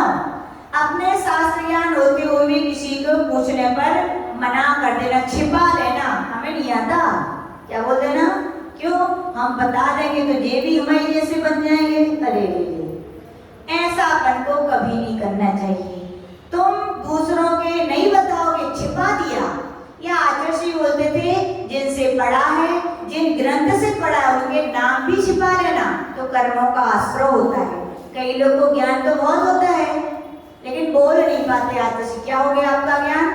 छिप गया। क्यों छिप गया? इसीलिए छिप गया पिछले जन्म में आपसे सबने पूछी थी, आप बता जानते हुए भी नहीं बता पाए। तो आचार्य बोले इसीलिए आपके पास ज्ञान तो बहुत है लेकिन आपका ज्ञान क्या हो गया? छिप गया। वो 4 लोगों के काम आने वाला नहीं हो सका। तो ध्यान रखना, यदि आता है ज्ञान और धन, क्या करो? जितना आए सो देते जाओ, देते जाओ। कमी आएगी क्या? विश्वास रखो जिलेन भगवान की वाणी धन और ज्ञान देने से कभी घटते नहीं है बल्कि क्या है? बढ़ते हैं। तो देना चाहिए। कभी गुरु का भी शास्त्र का नाम नहीं। अरे कह दो भैया अच्छे विनय भाव से। ये सब हमने पूज्य गुरुदेव से जब इस चतुर्मास में इस ग्रंथ का अध्ययन कराया था तो सीखा था। कमी हुई कि आपके सम्मान में बढ़ी हुई? बढ़ती हुई। आपका दिया हुआ ज्ञान प्रमाणित हो गया। आप इधर उधर से नहीं बोल रहे, जो आपके गुरु ने पढ़ाया वो बोल रहे। गुरु का भी बहुमान हो गया कि उन्होंने इतना उपकार किया तो उसके उपकार को चुका तो नहीं सकते लेकिन उनका नाम लेके अपनी कृतज्ञता तो प्रकट कर सकते हैं। तो आचार्य बोलते थे गुरु तो छोड़ो, कोई ग्रस्त भी अच्छी बात बताए तो स्पष्ट बोल दो भैया इन भैया जी ने यहाँ पर हमारे पास तो बहुत सारे भैया लोग झांसी चतुर्मास हुए अच्छी अच्छी बात बता जाते, कभी प्रकट निकलता तो क्या रख दिया इन्होंने दे ऐसी। इसमें क्या जाता है? अपना छिपाएंगे तो हमारा ज्ञान छिप जाएगा। हमें ज्ञान छिपाना थोड़ी है और हमारा ज्ञान थोड़ी है। किसका है ये? जिनेन्द्र भगवान का ज्ञान है भैया। अपन तो क्या है उसके प्रवर्तक भी नहीं कह सकते, हम तो तीर्थंकर होते हैं। आचार्य भगवान हम तो कुछ भी नहीं है लेकिन फिर भी मौका मिला है जिनेन्द्र भगवान की वाणी को समझने का। तो हमें तो कोई कहता है माता जी सुनाओ, हमें तो ताकत भी नहीं, तुम तो सुनो भैया हमारा क्या जा रहा है? भगवान की और गुरु की द्वारा दी गई वाणी है, सुनो। तो देने में कभी अपन को मना नहीं कर, छिपाना नहीं चाहिए। इसका नाम है क्या? निन्नो मात्सर्य। अपने को शास्त्र ज्ञान होते हुए भी दूसरों को इसलिए नहीं बताना ये जान जाएंगे तो मेरे बराबर के हो जाएंगे। मात्सर्य भाव कहलाता है। ज्ञान में कभी मात्सर्य नहीं रखना चाहिए भैया। बता दिया तो तुम्हारा क्या चला गया? मात्सर्य भाव को कभी नहीं कही। दे दो, क्या कर दो? ज्ञान को है तो दे दो भैया, ले जाओ। और तुमने दे दिया तो तुम्हें भी मिलेगा और नहीं दिया तो मिलने वाला भी या निमित्त नहीं मिलेंगे आपको। आप चाहेंगे कोई हमें समझा दे, कोई पढ़ा दे। हम लोग तो कई बार अपनी आप की निंदा करते हैं। कैसे उदय आया गुरुदेव के पास से तो कुछ ना कुछ नया मिलता था। यहाँ कौन बता रहे बताओ? ने जरूर हमने भी ऐसे भाव रखे होंगे तभी तो कोई मिल नहीं रहा हमें। ऐसे जगह चतुर्मास होता या ऐसे कोई गृहस्थ विद्वान पंडित मिलते, उनके साथ स्वाध्याय करते तो 2 ज्ञान की बातें तो मिलती, लेकिन नहीं मिल रही है। नियम से हमने कभी ना कभी ऐसा कर्म कोई की होंगे। ऐसी आत्मनिंदा, अंतराय, किसी के ज्ञानाभ्यास में विघ्न डालना। कोई पढ़ रहा है तो लाइट बंद कर दी, पुस्तक छिपा दी, ये सब क्या है? अंतराय है। कोई पढ़ रहा है तो शोर करने लगे, बातें करने लगे, तो ये सब अंतराय। तो अपन को ऐसे अंतराय नहीं डालना चाहिए, नहीं तो फिर भी आपके भी ज्ञान में क्या आएंगे? अंतराय आएंगे, बड़े बड़े आएंगे कि नहीं? चाहेंगे आप कि स्वाध्याय करने जा रहे हैं और आ जाएंगे घर रिश्तेदार, अब बैठो, आया अंतराय? आया कि नहीं? आपने डाले थे तो आ गए। तो ऐसा अंतराय। असाधन, दूसरों के द्वारा प्रकाशित किए जाने वाले ज्ञान को रोक देना। तो ऐसा अपन को कभी असाधना यानी अनादर, असाधना करते आते बोलते अनादर। ज्ञान की, ज्ञानी की, ज्ञान के उपकरण का कभी अनादर नहीं करना चाहिए। ज्ञानी की भी विनय करो, ज्ञान की भी विनय करो। ज्ञान के उपकरण टेबल, पेंसिल, पुस्तक है उनकी भी विनय करो। ये नहीं है पेंसिल है तो कान खुजली करो तो डाल लो, पैर खुजली करो तो टेबल से खुजा लो, पैर लगा लो। याद रखना आचार्य बोलते थे जो ज्ञान ज्ञानी और ज्ञान के उपकरण की विनय नहीं करता, उसको 3 काल में ज्ञान नहीं आता और आ भी गया तो नष्ट होने में देर नहीं लगेगी। तो कभी ऐसा नहीं करना चाहिए। और एक ग्रंथ में आचार्य जी ने बताया था, ग्रंथ का नाम याद नहीं, ऊपर लिखा है, यदि जो लोग सूतक पातक का अशुद्धि वगैरह का पालन नहीं करते, उनको भी तीव्र ज्ञानावरणी कर्म का आश्रय होता है। किसका होता है? तीव्र ज्ञानावरणी कर्म का आश्रय होता है। इसलिए आपको आश्रय से बचने के लिए इससे बचें। अंतिम में उपघात, प्रशस्त ज्ञान में दोष लगाना क्या है? उपघात है। जैसे टोडर में पंडित जी को बहुत विद्वान थे, वो मंत्री दूसरे धर्म के थे, वो ईर्ष्या करने लगे, तो उनके लिए कैसे किए? बहुत यत्न किए, तो नहीं उनके लिए झुका पाए, तो अंतिम में उनने पिंडी थी उनकी, उनने उनके जेब में कब रख दी और वो इधर जा रहे थे, चले गए, तो वहां के राजा से उस मंत्री ने बोल दिया, देखो राजन, यहाँ जे आपका इतना धर्म सम्मान करते हैं, सर्वधर्म की बात करते हैं, और अपने इष्ट देवता की प्रतिमा को या उनके चिन्ह को लेकर वो यहाँ गए। तो इतने पर कुपित हो गए राजा, और उन्होंने उनके हाथी के पैर के नीचे कुचलवाने की आज्ञा दी। लेकिन हाथी भी देखो, दुनिया के लोग भली न समझे, लेकिन पशु सब समझते कि टोडरमल को पैर ही नहीं रख रहा था, लेकिन जबरदस्ती फिर उसके उनके ऊपर पैर रखवाया गया। तो आचार्य जी बोलते थे, कभी अपन को ऐसा नहीं करना चाहिए। साक्षात सिवनी की घटना होता है, एक लड़की थी, बहुत पढ़ लिख गई, विदेशों में आके, पता नहीं गुस्सा आई तो उसने जिनवाणी उठा के फेंक दी, और जिनवाणी जो उठा के फेंकी तो अग्नि में गिर गई। क्या गिर गई? क्या हुआ? कुछ ही दिन हुए होंगे, उसके पाँव में घाव हुआ, और घाव बढ़ते बढ़ते घुटना तक उसका पैर सड़ गया, और पैर सड़ा तो सड़ा, स्मृति भी बिल्कुल पागल हो गई वो लड़की। बिल्कुल रियल घटना है, हम लोग ने खुद देखा।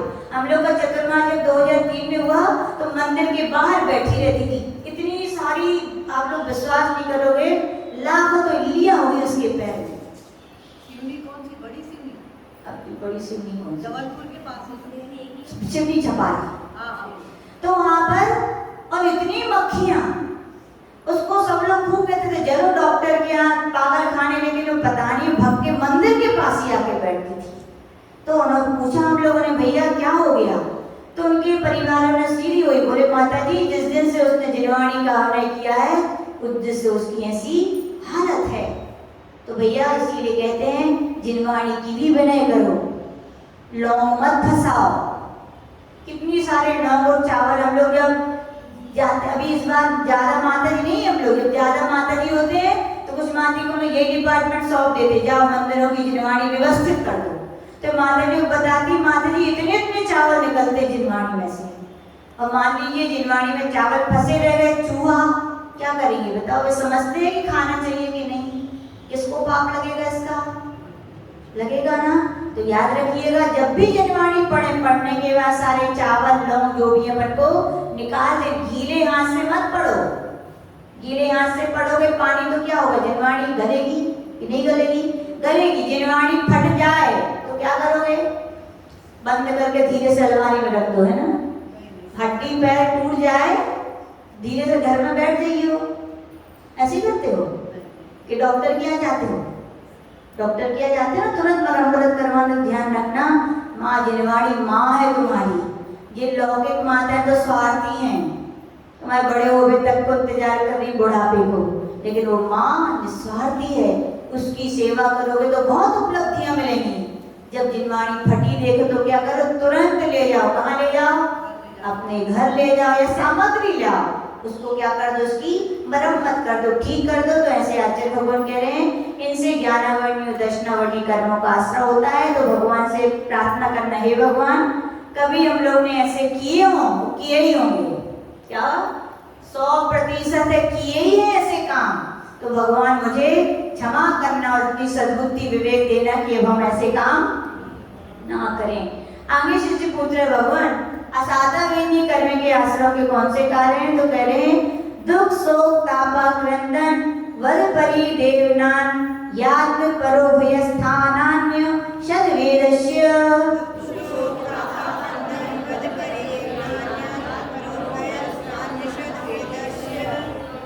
कह रहे यहाँ पर दुख, दूसरों को पीड़ा रूप परिणाम होना, कीटाणु, अब कुछ हो गया, हाथ में फोड़ा हो गया, अब देखते रहो उसको, ये फोड़ा होगा, फोड़ा होगा, फोड़ा तो ठीक हो जाएगा क्या?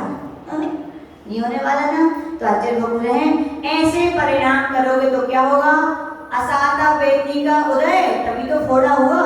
अरे तुम उसी में लगे हो तो क्या कर रहे हो? दुख बना रहे हो, और तो फिर से असाता वेदनी कर्म बनेंगे, फिर से आपको दुख भोगना पड़ेगा। अच्छा है अपने धर्म ध्यान में बुखार आया है तो गाते ना लो बुखार आओ, बुखार आओ, सीधे उठो, अपने मंदिर जाओ, पूजन पाठ करो, पता ही नहीं चलेगा बुखार कहाँ चला गया।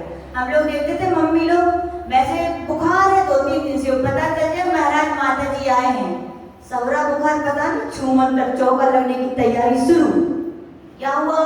कन्वर्ट कर दिया, असाता को साता में कन्वर्ट करने के उपाय कर दिए। तो दुख के दिन आए तो क्या करना चाहिए? और ज्यादा धर्म ध्यान करो। क्या करो? जिससे वो कर्म कट जाए और वो असाता साता में कन्वर्ट हो जाए। लेकिन आप लोग तो बहुत समझदार हो, इतना सा दर्द होता है इतना बताते हैं। देव सब जने दया करें, याद रखना, लोग दया करें या ना करें, एक वे कर्म बड़ी दया करेंगे और बन के जब उदय आएंगे तो और रोना पड़ेगा। इसलिए दुख के दिनों में धर्म ध्यान कम ना करें, बल्कि क्या करें? ज्यादा करें। फिर सो अपने उपकारी का वियोग होने पर मन में विकलता होना। देखो किसी का संयोग हुआ है तो वियोग भी निश्चित है, जाने ये सबको, अमरावती के लोगों को जाने के लिए जाने, सबको जाना है और जाएंगे, जाएंगे कि नहीं? फिर क्या करोगे आप? रोगे धोगे, क्या होगा? क्या होगा बोलो? जाने वाले तो, अच्छा ये बताओ, 2 व्यक्ति थे, मित्र थे, एक चले गए ऊपर और एक कहते हैं उनकी याद में बैठे हैं, कौन दुखी कौन सुखी बोलो? बोलो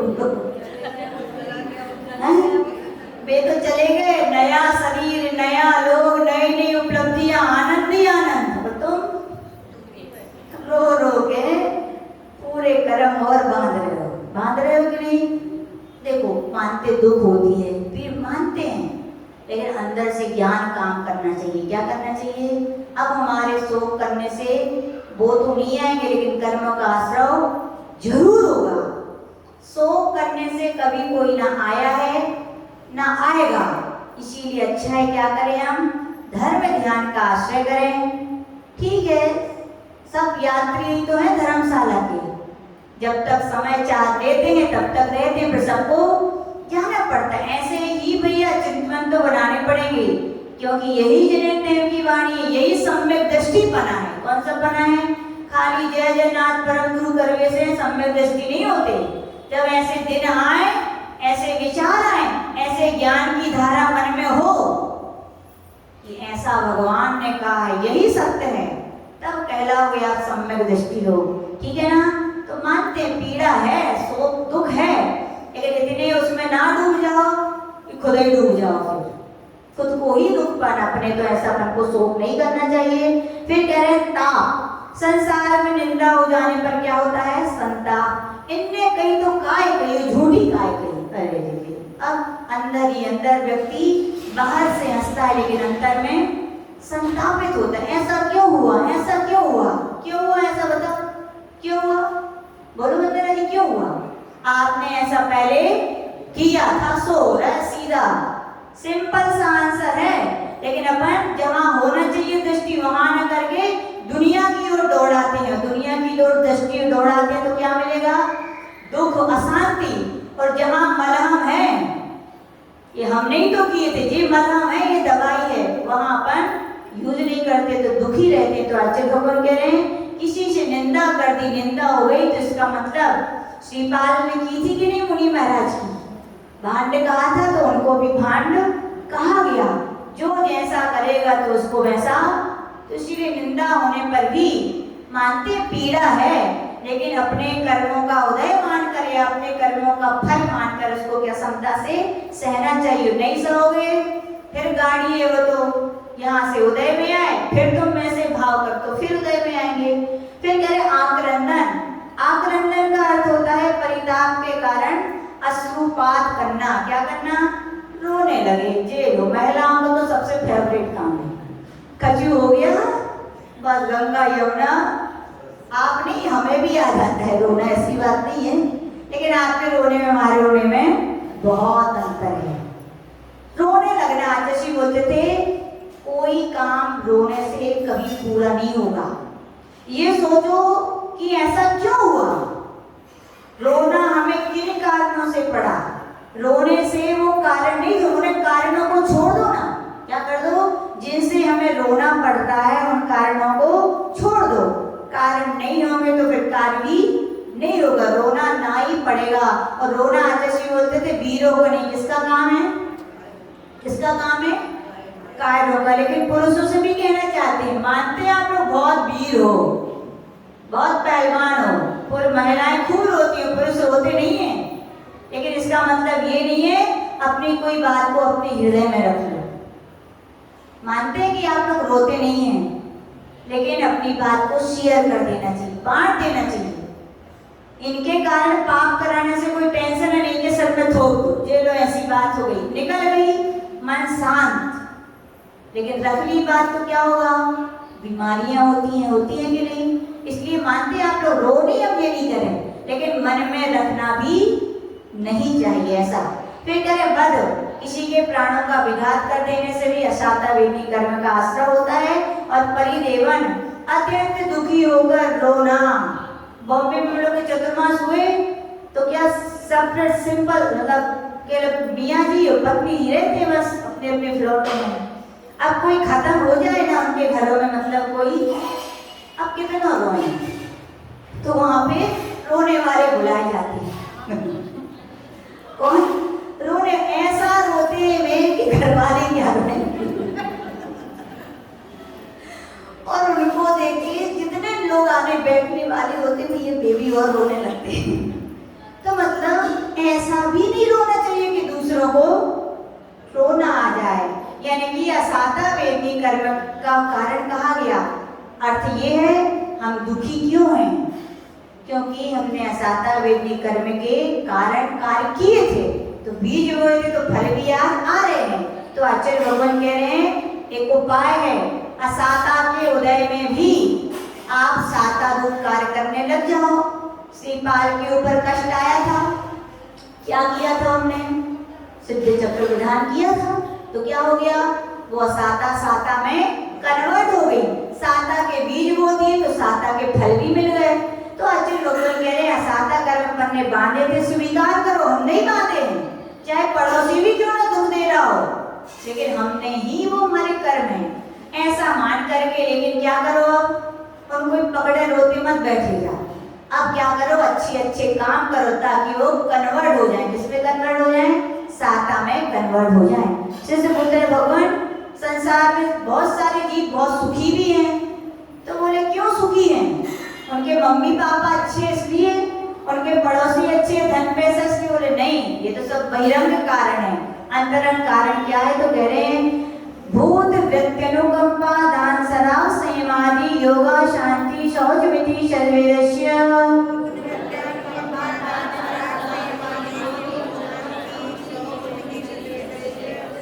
कह रहे सुखी होना है, क्या होना है, किस किस को सुखी चाहिए, किस किस को सुखी होना है, ये में भी हाथ ऊपर नहीं उठा रहे, कह रहे हो माता जी हमें होने हैं, होना है कि नहीं, होना है भैया। देखो साता का उदय होगा तो धर्म ध्यान अच्छा होगा, धन पैसा होगा तभी तो बोलिए लोगे, तभी तो अच्छी धर्म चढ़ा पाओगे, साता भी होना जरूरी है। तो आचार्य भगवान पूछो उमा स्वामी भगवान हम क्या करें कि हमारे जीवन में सुख शांति के दिन आए, तो कह रहे भैया ज्यादा कछु ना करो, कह रहे अनुकंपा, भूतों पे अनुकंपा करो, किस पे करो, भूत जाति के देव सिद्ध करो और उनकी पूजा करो, है ना। नहीं भैया, भूतों का अर्थ है संसार के सभी प्राणी, एक इंद्री, दो इंद्री, तीन इंद्री, चार इंद्री, पंच इंद्री, सब पे क्या करो, अनुकंपा, दया करो। और यानी कि सबकी, यानी किसी से बैर भाव मत रखो, सबकी क्या करो, रक्षा करने की कोशिश करो।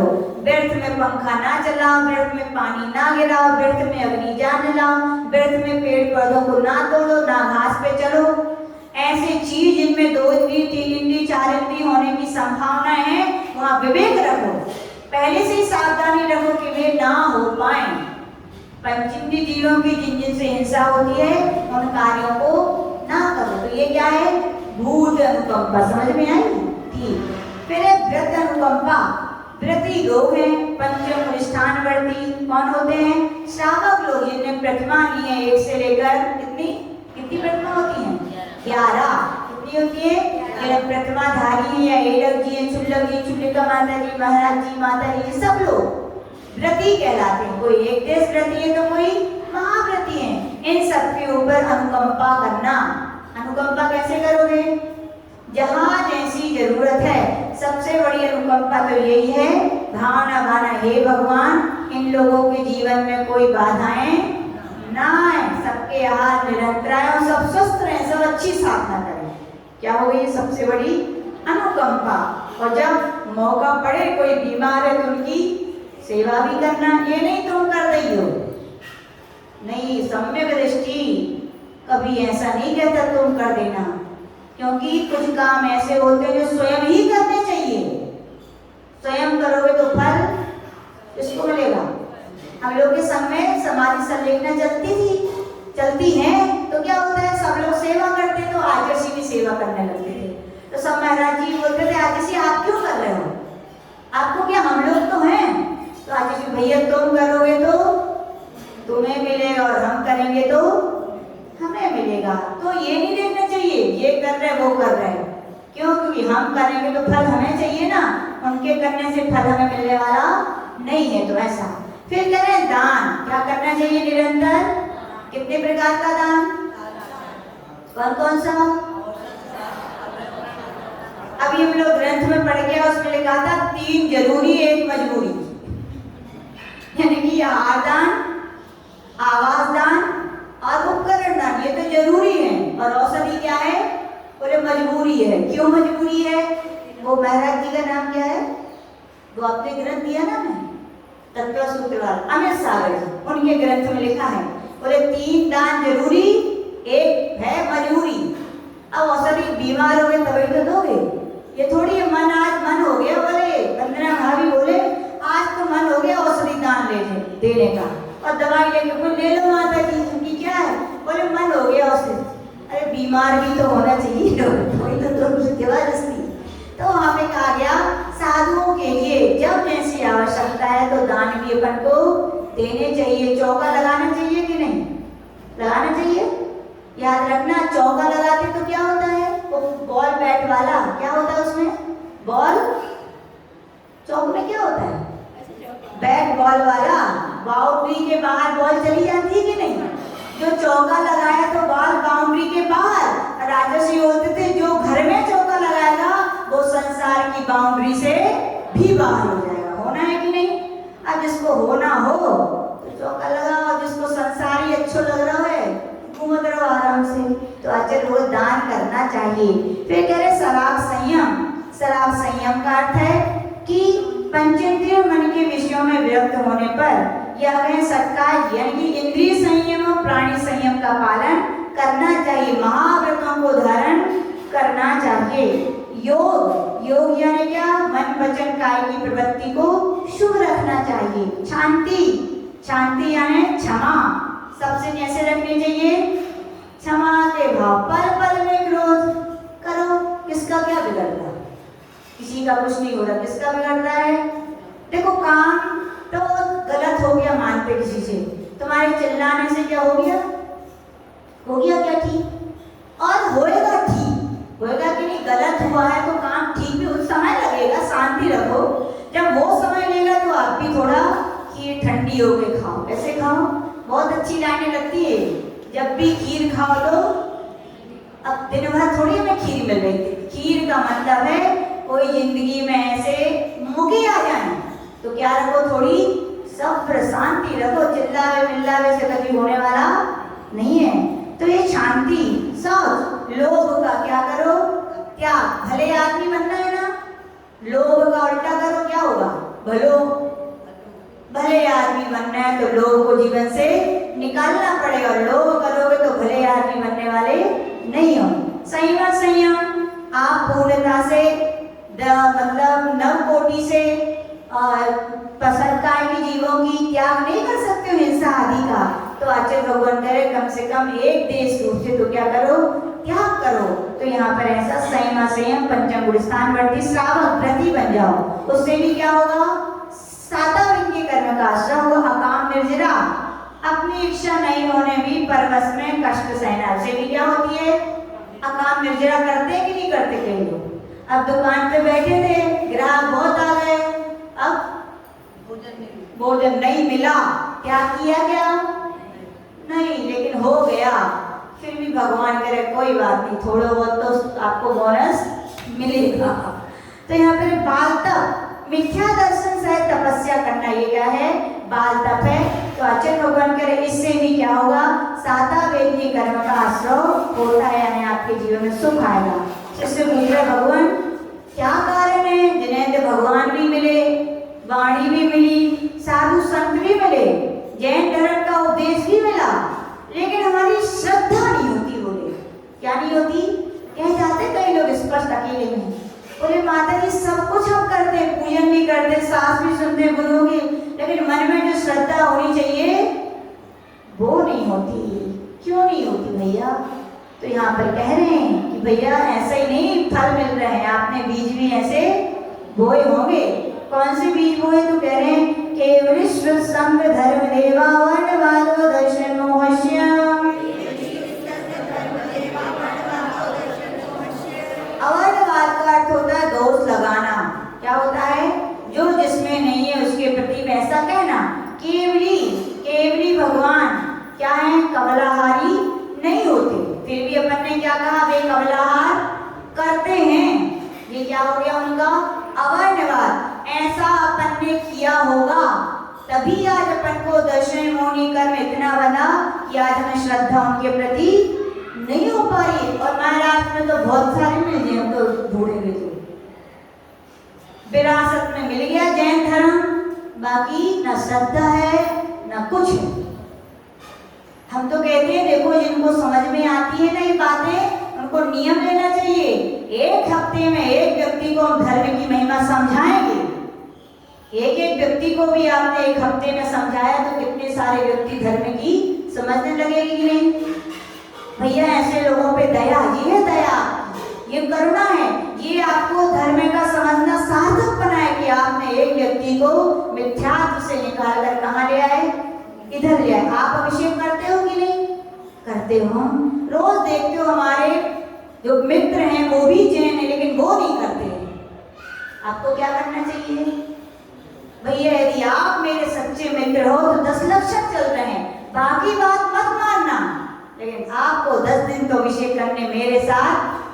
जो कई लोग अकेले यहाँ में घबराते हैं, अरे मैं चलूंगा ना आपके साथ, चलो। क्या कर दिया आपने? उसकी उत्साह यानी कि एक को धर्म की राह पर जोड़ दिया, एक की श्रद्धा जोड़ दिया आपने, कितना सारा पुण्य कमा लिया, एक जीव को आत्म कल्याण के पथ पे लगा दिया। तो हम कहना चाहते हैं जितने लोग बैठे हैं जो समझते हैं धर्म की महिमा को, और जो बेचारे नहीं समझ पा रहे किसी कर्म के उदय से, तो उनको क्या करो, समझाओ, तो उनको भी क्या होगी, श्रद्धा होगी। फिर कह रहे हैं यहाँ पर दूसरा शुद्ध का वर्णवाद, शुद्ध का अवध पाठ करना। अरे ग्रंथों में तो लिखा है मांस भक्षण में कोई दोष, कई लोग बोलते उसमें तो ये लिखा था इतना खाने में दोष है, इतना खाने में थोड़ी दोष लिखा था। युक्ति देखो लोग निकालते हैं, शराब की एक घूंट पीने में दोष है, इतना बड़ा जग पीने में थोड़ी दोष है बोले। तो आचार्य भगवान कह रहे शुद्ध का भी अवर्णवाद, या बहुत सारे लोग अपन भी जो ज्ञान की बातें सत्य हैं, अब आपके यहाँ नहीं होती, आपके देश में आपके प्रांत में नहीं होती, तो क्या गलत है क्या? नहीं, अपन को कभी किसी के शुद्ध का अवर्णवाद नहीं करना चाहिए। ठीक है ग्रंथ में लिखा है ना, तो बस आप करो, और हमारे यहाँ नहीं होता इसलिए हम नहीं करते, लेकिन आगम में जो लिखा है वो सत्य है। ऐसा अवर्णवाद अपन को नहीं करना चाहिए। संग अवर्णवाद साधुओं के विषय में अन्यथा, ये मलिन होते, ये शूद्र होते, ये होते, वो होते। अरे भैया शूद्र तो व्रती भी महाव्रती बन सकते हैं क्या? अरे भैया वो तो क्या है, महात्यागी तपस्वी हैं, जो लोग नहीं जानते तो कितनी निंदा करके पाप कमा लेते। तो अच्छे लोगों कह रहे कभी संत का साधुओं का वर्णवाद नहीं करना चाहिए। अपन भी हो सकता है किसी में गलती ना हो, फिर भी अपन कह रहे थे ये तो ऐसा करते हैं, और हम कहते हैं भी, लेकिन कभी 4 लोगों के सामने कहना चाहिए क्या? आपके घर में आपके बेटा बेटी कोई गलत काम करते तो क्या 4 लोगों से कहते हो क्या? नहीं कहते ना, छिपाते हो ना। तो याद रखना ये भी आपके धर्म के बहुत बड़े आयतन है। साधु संत गलती हो जाए तो 4 लोगों के सामने नहीं कहनी चाहिए, अवर्णवाद नहीं करना चाहिए। धर्म का अवर्णवाद, अरे धर्म कर्म में कछु नहीं लिखो, और जैन धर्म में तो कछु नहीं है, जो त्याग करो वो त्याग करो। कौन ने देखो सड़क, जितने जैनी होते हैं सब नरक और असुर बनते बोले। अरे जो नहीं जानते तो ऐसा धर्म का क्या करते हैं, अवर्णवाद करते, कछु नहीं रखो है, सब झूठी बातें हैं। इतने बड़े बड़े मनुष्य होते हैं क्या? इतने वर्ष की आयु होती है क्या? सब फालतू बातें हैं। ये सब क्या है? धर्म का अवर्णवाद। और बड़ा आश्चर्य ऐसे लोगों की बातों में भी आ जाते लोग। बड़ा आश्चर्य तो ये लगता है, ठीक है भड़काने वाले क्या होता है, एक की नाक जब कट जाए धोखे से तो क्या करता है, एक बार एक की नाक कट गई धोखे से, बोले क्या हुई तुम्हें नाक कट गई? बोले हाँ कटी नहीं है काटी। बोले क्या? भगवान दिखते हैं। बोले कौन दिखते हैं? भगवान। बोले तुम भी काटो, दूसरे ने भी काट ली। बोले कहाँ दिखे भगवान? सुनो अपना नाक तो कट ही नहीं है।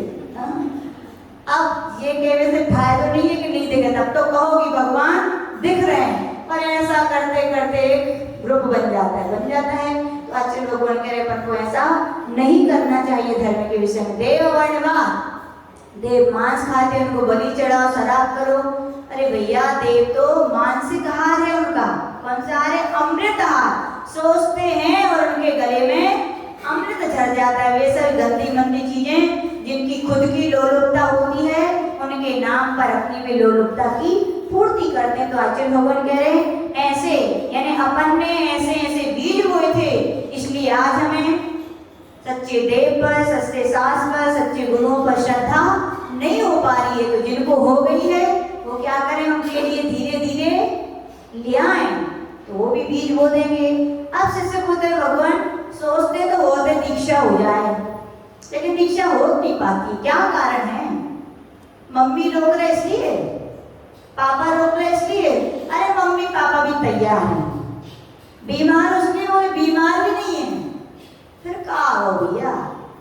चारित्र मौनी कर्म का कोई कितना गए भाई, क्या मजबूरी है? ये तो सब बाहर कारण है, अंतरंग कारण की बात करो तुम। तो अंतरंग कारण है आपके चारित्र मौनी कर्म का उदय चल रहा है। क्या ऐसा किया था कि आज भाव होते हुए भी हमारी दीक्षा नहीं हो पा रही? तो आचार्य भगवान कह रहे हैं कसायो दया तीव्र परिणामश्च चारित्र मोहस्य। कसाय के उदय में कैसे परिणाम किए? तीव्र परिणाम किए। कैसे किए? तीव्र। किसी चारित्रधारी के गुण तो नहीं देखे, क्या देखे अपन ने? दोष देखे। तो कौन सा बंध बना? चारित्र मौनी कर्म का तीव्र बंध हो गया।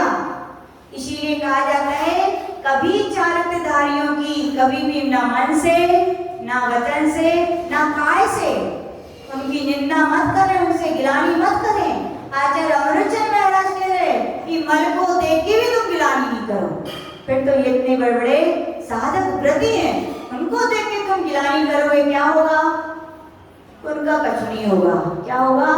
तुम तीव्र चारित्र मौनी कर्म का बंध होगा, चाहते हुए भी दीक्षा नहीं हो पाएगी। हम लोगों ने तो इतने सारे अपने जीवन में संग्रह के उदाहरण देखे, खूब इच्छा है दीक्षा हो जाए, दीक्षा फाइनल हो जाती है, बिनौली तक निकल जाती है, लेकिन ऐसी अड़चनें आती है कि दीक्षा होते होते रुक जाती है। किसी ने रोक दिया क्या? वो तो सब बाहरी निमित्त है, अंतरंग में क्या है? आपके स्वयं का चारित्र मौनी कर्म का उदय है। क्या करना चाहिए? आचार्य जी पूछे भगवान जल्दी दीक्षा हो मेरी भी, क्या करें हम? तो आचार्य जी ये बोलते थे चारित्र की, चारित्रधारियों की, चारित्र के उपकरणों की खूब विनय करो, खूब सेवा करो। से आपके जीवन में क्या आएगा? चारित्र। कोई कितना भी छोटे से छोटा चारित्रधारी हो, उसको ज्ञान ना हो, उसकी चर्या ना हो, कुछ ना हो, लेकिन चारित्र तो है ना। आज बताया था दर्शन पूज्य है, लेकिन पूज्यता आती किससे है? चारित्र से आती है। तो भैया आचार्य पूज्य विमल सागर जी महाराज बोला करते थे, कैसे भी छोटे से छोटा साधु हो, कभी उसकी निंदा बुराई मत करो, और कर ली तो उनका कुछ नहीं बिगड़ने वाला। वे अज्ञानी है सो ज्ञानी नहीं होंगे, वे दोषी है सो निर्दोषी नहीं होंगे, वे जो है सो हैं। लेकिन तुमने अपना क्या कर लिया? अपने पैर पर स्वयं कुल्हाड़ी पटक ली। याद रखो, चारित्रधारियों की अभिनय की है। आज ये बोलते थे पिच्छी तक की विनय करो, पिच्छी हाथ में, तभी तो आप हमें समझते हो माता जी, इसी से तो हमारा सम्मान है। तो बोलते थे पिच्छी की भी विनय करो, पिच्छी की विनय नहीं करोगे तो तुम्हारी पिच्छी से के बिना तुम्हारी विनय होने वाली नहीं है। यानी कि चारित्र के उपकरणों की भी, कमंडल की भी आतिशी बोलते थे। ये नहीं कि जहाँ चाहे रख दिया, जहाँ जूता चप्पल उतारते लोग वहां रख दिया, नहीं। आपके चारित्र का उपकरण है, शुद्धि का उपकरण है, उसको भी यथा स्थान पर। और बोलते थे सो भी जब रात्रि में कभी भी अपने पिच्छी कमंडल पैर के नीचे मत रखो, उनकी क्या करो? विनय करो। चारित्र की भी विनय करो, चारित्रधारियों की भी विनय करो, और चारित्र के उपकरण की भी विनय करो। और किसने कहा है? ये वीरसेन महाराज ने धोला ग्रंथ में कहा है कि चारित्र मोहिनी कर्म का जो उदय चल रहा है उसका क्षयोत्सव चाहिए, चारित्र चाहिए। तो क्या करना चाहिए? योगी नहीं तो उपयोगी बनो, उनकी सेवा करो। तो ऐसा शॉर्ट में समझे। आगे से पूछ रहे भगवान नरक की प्राप्ति कैसे होती है? तो कह रहे हैं बहवानंब परिग्रतम नार कश्यायुषा। बहुत आरंभ, आरंभ का अर्थ होता है जिन कार्यों के करने से षट निकाय के जीवों की हिंसा होती है, वे आरंभ के कार्य बहुत करना और बहुत परिग्रह रखना। बहुत परिग्रह का अर्थ ये नहीं है कि बहुत सारी चीजें रखने को मना है। भरत चक्रवर्ती के पास तो जितना था, और तीर्थंकरों के पास जितना होता है दुनिया में किसी की, सबसे बड़ी परिग्रह तो वे सिद्ध हो जाएंगे। तो नहीं, परिग्रह रखे मूर्छा भाव आसक्ति नहीं होना है, लेकिन फिर में मूर्छा भाव आसक्ति ना रखें। और जरूरी नहीं है कि एक गरीब आदमी को परिग्रहवान ना हो, एक गरीब भी परिग्रहवान हो सकता है और एक अमीर भी परिग्रहवान नहीं हो सकता। यहाँ परिग्रह से मूर्छा लेना है। एक गरीब व्यक्ति भी हाय हाय ये मिल जाए वो मिल जाए, हम ऐसा पाप कर लेंगे, हम ऐसा करेंगे, हम ऐसा करेंगे, कितने विकल्पों के जाल बुनता रहता है। लेकिन पुण्य का उदय नहीं होगा तो क्या मिलेगा? कुछ मिलने वाला नहीं। तो आचार्य लोग पाप कमाता रहता है। तो आचार्य भगवान कह रहे ऐसे परिग्रह में, आरंभ के कार्यों में आसक्ति रखने वाले जीव कहाँ जाते हैं? नरक जाना पड़ता है। तीन चाय का बंध कैसे होता है? तो कह रहे माया त्रय्यक योनिष्य, मायाचारी करने से क्या होता है? त्रियंच योनि का बंद होता है। और आप सभी को सुनी चुके हैं, मायाचारी जो है, जैसा है, जितना है उतना वह है, वैसा है और उतना ऐसा दिखाने का प्रयास करना, वो सब क्या है? मायाचारी। सहज वृत्ति का ना होना, इससे त्रियंच बनना पड़ता है। फिर कह रहे भगवान मनुष्य कैसे बना जाता है? तो कह रहे हैं अल्पारंभ परिग्रतम मानुष्य।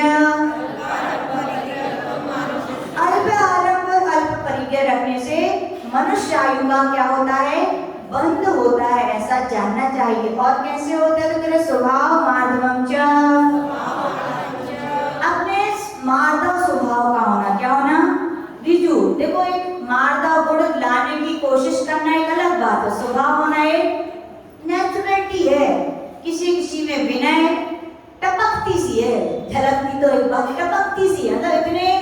मतलब विनयशील कई लोग होते हैं और कई लोग बनावटी करते तो अलग दिख जाती है। तो आचार्य खबर करें स्वभावता जिनके अंदर नम्र वृत्ति, सरलता, सहजता, प्रसन्नता रहती है, वो भी क्या बनते हैं? मनुष्य बनते हैं।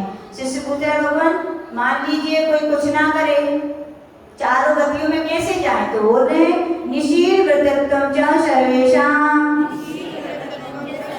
जो व्यक्ति सात शीलों का और व्रत आदि का पालन का जिनके अभाव है, वे किसी भी आयु में जा सकते, कोई भरोसा नहीं है।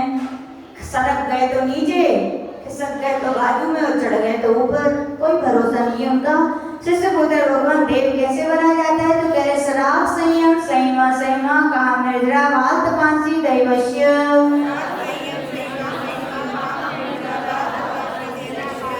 तो शराब संयम यानी महाव्रतों को धारण करना, संयमा संयम यानी कि पंचम पुरस्तान प्रथमा आदि देश व्रतों को धारण करना, अकाम निर्जरा बिना इच्छा के त्याग तपस्या करना। फिर कह रहे बाल तपांसी मिथ्यात्व के साथ जो तप किए जाते हैं पंचांगी वगैरह, उन तपों को धारण करने से भी जीव कहा जाता है देव गति को प्राप्त होते हैं। और कैसे होते हैं? तो कह रहे सम्यक तमचा। तो यहाँ पे कहा गया सम्यक, जो सम्यक दर्शन प्राप्त कर लेते हैं वे जीव तो नियम से वैमानिक देवों में ही उत्पन्न होते हैं। शिष्य पुत्र भगवान अशुभ नाम कर्म का बंध कैसे होता है? तो कह रहे योग वक्रता विषम वादनम जा शुभस्य नामना।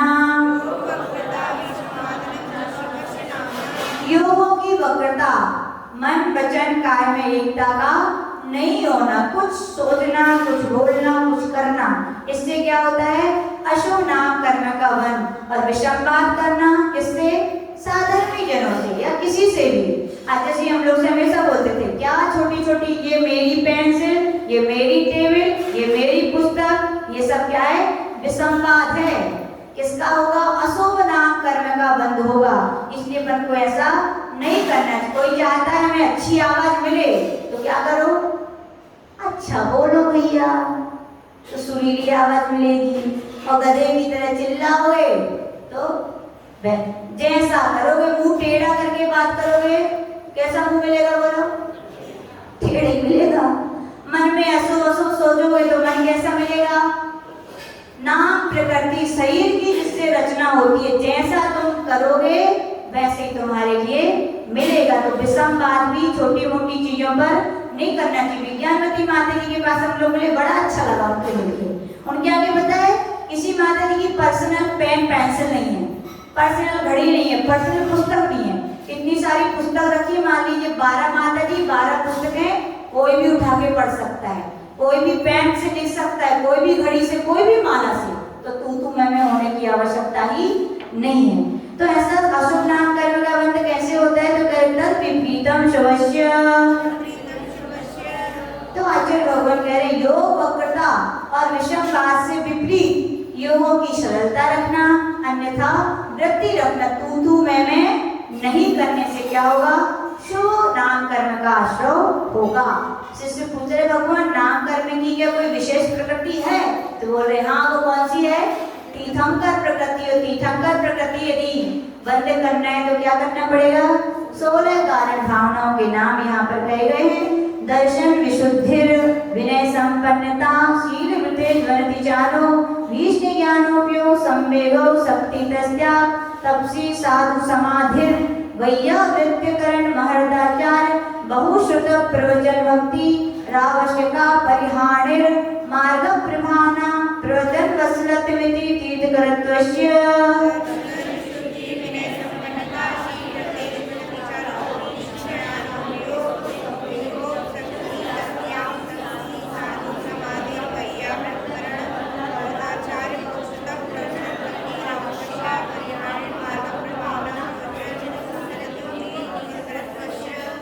दर्शन विशुद्धि विनय संपदा शीलवृतेश अभिष्ट ज्ञानोपयोग संवेग वैयावृतकरण अरहत भक्ति प्रवचन उपाध्याय भक्ति प्रवचन आचार भक्ति बहुश्रुत यानी उपाध्याय भक्ति प्रवचन यानी जिनवाणी की भक्ति आवश्यक परिहानी 6 आवश्यकों का कर्तव्य मार्ग प्रभावना जिन शासन की प्रभावना और प्रवचन वत्सल साधारण के प्रेम रखने का नाम क्या है?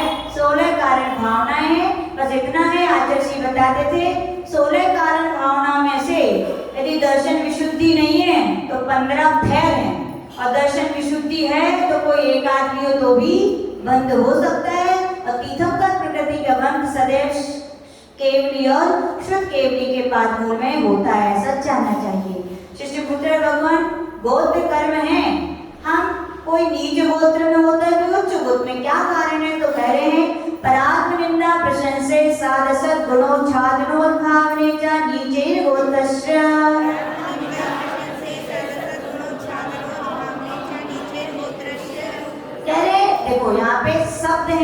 साथ किसको किसके साथ जोड़ना है, तो ध्यान से पर और आत्म दो शब्द हैं। क्या है? पर और आत्म। कह रहे पर निंदा और आत्म प्रशंसा। निंदा को पर के साथ जोड़ना है और प्रशंसा को आत्मा। पर की निंदा करना और अपनी प्रशंसा करना, दो अर्थ निकले। फिर है सत और असत। सत के साथ जोड़ना है गुणोच्छादन और असत के साथ लिखना है गुणोद्भावन। यानी कि सद अच्छे गुणों का क्या करना, ढांक देना, और जो बुरे गुण है उनके लिए क्या करना, प्रकट करना। यानी कि कहने का तात्पर्य दूसरों की तो क्या करना, निंदा, जे ऐसे जे वैसे। और अपन तो बहुत अच्छे हैं, वो तो दुनिया जानती है। आप अपने मुंह से कह रहे हो ना बहुत अच्छे, यानी आप उतने अच्छे नहीं हो।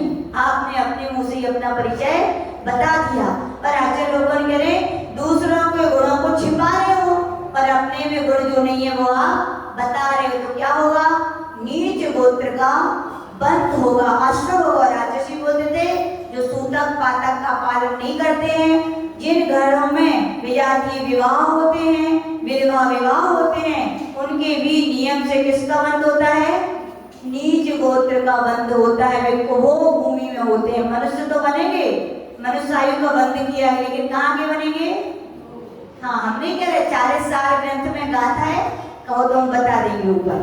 शिष्यपुत्र भगवान मोचो गोत्र में उत्पन्न हो तो क्या करना चाहिए, तो कह रहे तद विपर्यो नीचै व्यक्तनुसेको चोदरस्य।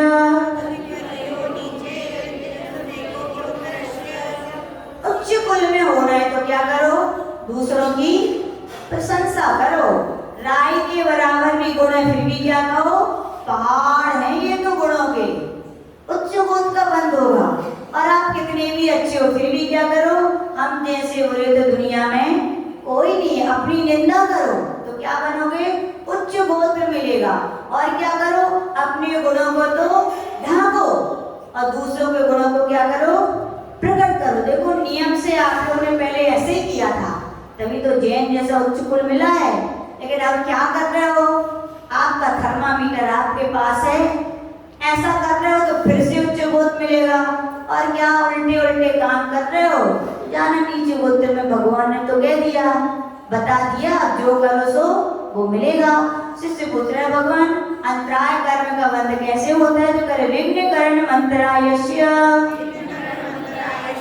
5 प्रकार के अंतराय कर्म है, दान लाभ भोग उपभोग भी।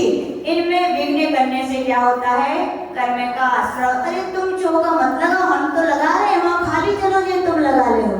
क्या किया, क्या किया बोलो, अंतराय कर्म बांध लिया।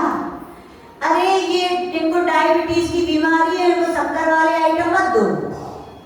कर्म नहीं देख रहे तुम्हारी अच्छी भावना है कि बुरी है। ये अच्छा बुरा का डिसीजन करना तो चारित्र मोनी करने का काम है, लेकिन अंतराय डाल रहे तो ये किसका काम है, अंतराय कर्म का काम है। आपकी हित की भावना है तो आपको अलग डिपार्टमेंट है, उसका फल अलग मिलेगा। लेकिन यहाँ आप मना कर रहे हो तो क्या होगा, विघ्न डाल रहे हो आप। इसीलिए कभी किसी को विघ्न नहीं डालना चाहिए। तो इस प्रकार से यहाँ पर छठवां अध्याय समाप्त हुआ। जोड़े परम पूज्य आचार्य गुरुदेव विराट सागर जी महामुनि राज की